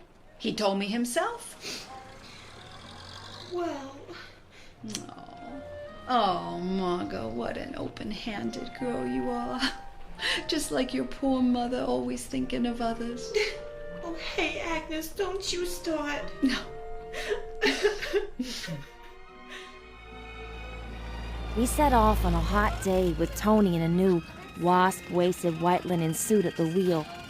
The Buick is piled so high with bags, there's hardly room for Agnes on the back seat. Tony's guitar is slung from the ceiling, and my wardrobe trunk is strapped on behind. Hey, where we going anyhow? Tony wants to go to California. Tony? Yes, California. Why? He wants to be in motion pictures, of course. If Valentino can do it, it will be easy for me. At night, we stop in tourist camps, all sleeping in one cabin to save money. The last couple of days across the desert to Yuma, we have nothing to eat but one can of baked beans and a bunch of frankfurters. We have to save every cent if we're not gonna hit Los Angeles dead broke. Don't worry, Margot, we're almost there. But where? Where? That's what I want to know. Don't worry. When I make the orientations, I shall be making thousands of dollars a week. When we get to Pasadena, the sun comes out, and we decide it's the loveliest place we've ever seen in our lives. Hollywood! We see the signs, but somehow we get through town without noticing it. We end up in a dusty, stucco bungalow court in the outskirts of Venice. I get taken on as an extra in society scenes right away because of a way of wearing clothes that I picked up in the gown shop. Tony has no luck. One thing there are always enough of is Latin types. He turns morose, but I make him wear his chauffeur's uniform and drive me to the lot. He has a tantrum at first, but I tell him it's a joke, and I can tell he kind of likes the uniform because I see him admiring himself in the pier glass. Move over, Valentino. Plenty of men try to date me up, but they're only extras or cameramen. Most nights me and Agnes play Russian bank or go to the movies. But one Saturday afternoon, I'm feeling particularly desperate, so we decide to have a blowout at the Palm Springs Hotel, and Tony drives us over in his uniform, and we saunter in and look at the people to see if we can recognize any stars. When I hear a voice that's familiar. Miss Dowling? What's that? Miss Dowling. How very lucky for both of us. Who the heck? Miss Dowling, I have been looking for you. Owen. Sam? Look at this woman. I'm looking. Sam? Sam Margolis, I remember you. You're the photographer. I have searched all over America for you. Sure you have. There. Owen. See that smile? Uh-huh. It is the spirit of comedy. Is it? In this ridiculous caravanserai, we find the face, the spirit of comedy. Miss Dowling, where have you been? Oh, you know, here and there. I have a part for you. You are perfect for it. Perfect. But... I'll find you an agent. Arvin. Oh, sure. I will meet you at Continental Studios at 10 tomorrow, if you are willing. Well, I guess we're not busy. If my chauffeur can find the way. You must come. Promise me. All right. Until tomorrow. Come, Erwin. I'm coming. I thought we were doing lunch. Oh, my. Oh, my. Oh. Agnes? He's Margolyes. Honey, the Margolyes. What? How was I to know? Oh, let's go to the dog wagon and tell Tony. Next morning when we go to Continental Studios, no one's heard of us. We wait an hour on the lot and Tony's just about to start up and drive away when a white Pierce Arrow custom-built drives up with Margolyes all in white flannel, sitting alone in the back seat. It is often necessary for me to keep people waiting. I never apologize. Come with me. I have much to show and tell you. They give me a screen test and make me watch the rushes. I feel quite sick looking at my face so big. Then they shove me in front of an agent, but Agnes takes over and we walk out with a contract for 3 months at $500 a week. We rent a new place with some cute balconies and Sam Margolyes comes round on the Sunday night to take me out. Why'd you want to see my dresses? To pick one out. You must come with me to Erwin's tonight. Why? There will be people there you have to know. That's every last one. They won't do. They are suburban.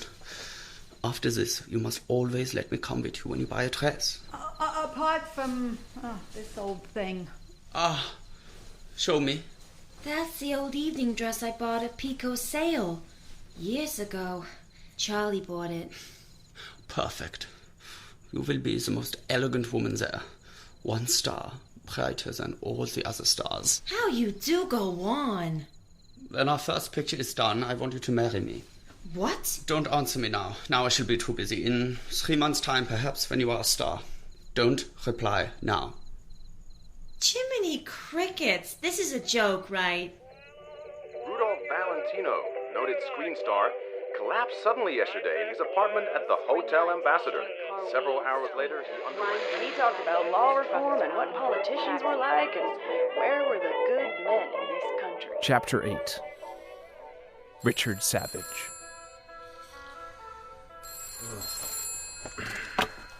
Mr. Savage? Miss Williams? I'm calling from the office. I'm sorry, I must have overslept. No, Mr. Savage. I'm sorry to disturb you. We all feel at the office that you were responsible for nailing the Bingham account. Mr. Moorehouse was saying you must have hypnotized them. Well, that's very nice of you, Miss Williams. Mr. Bingham's secretary phoned to ask if you would like to dine with Mr. Bingham and his family. Mr. Moorehouse says you can complete the transaction by marrying one of his daughters. He's joking, right? The Bingham girls are 3 young ladies named Hygeia, Althea, and Myra. Myra's the only halfway normal one, and she talks a blue streak. I'm going to New York to study painting. Don't look so shocked. Pa says I can because I'm the artistic member of the family. I'm not shocked. I know you're not really. You look as if you have the artistic temperament too, Mr. Savage. You must come out and spend some time with us in Eureka, young fella. Spend a month. We'll make a man out of you there. We're holding our annual cross-country hike. I shall be leading in person for the first 3 days, just to set the pace for the youngsters. I'd be honored. Look at your face. You're too funny. That night I go around to JW's apartment to let him know how it's going, but in the lobby, I meet the doctor. Is he alright? It's a heart attack. Is he... He's asked to see you. Take as much off his shoulders as you can, and don't talk for long. A few minutes only, do you hear?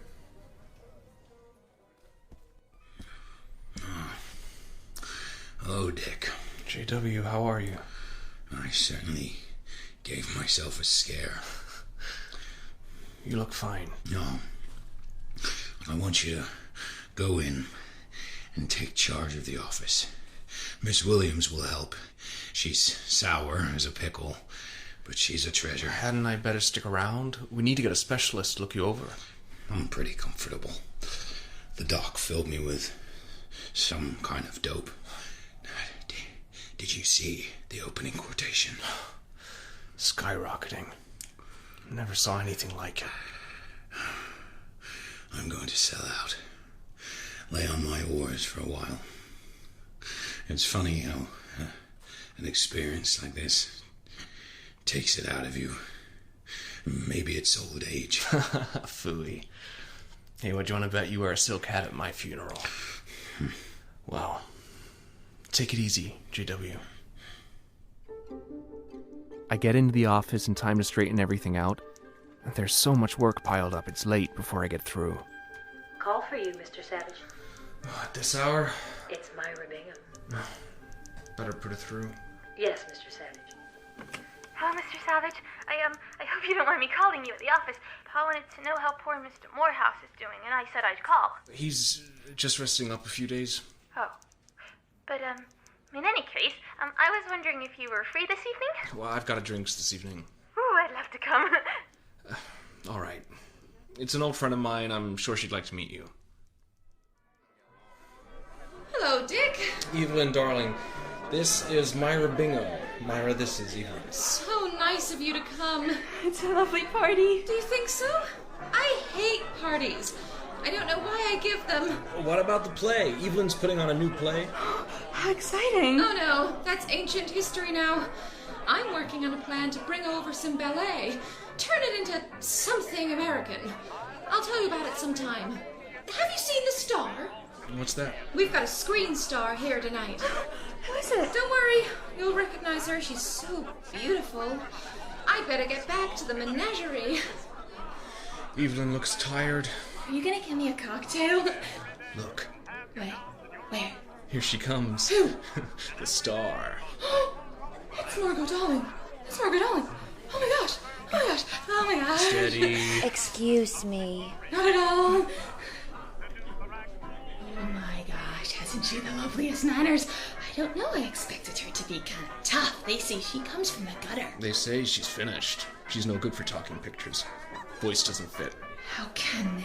And there she goes. Oh, isn't it a wonderful party?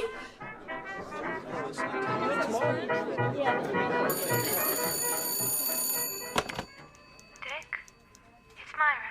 Oh, hello. Dick, have you seen the evening paper? No, we're a little busy here. Oh my gosh, I hoped you had. It's just too awful. What is? It says she was so talented, and she was lovely, and so lovely to me. Who was? Margot Dowling? No, your friend Eveline Burnham. Eveline? What about her? Found her dead in bed this morning. Of course, the tabloids say it's suicide. Some of the papers just say an overdose of sleeping medicine, but she couldn't have meant to do it, could she? I'm so sorry. I feel terrible. It's the waste. What? It's the money they waste.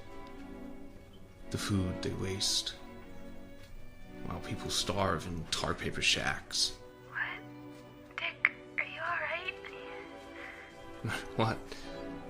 I'm so sorry. I was going to invite you to look at my studio tonight. Pa's bought me a little studio on Central Park South. You could come up and see my etchings. Have you done any yet? Well, you're not gonna let a little thing like that stop you, are you?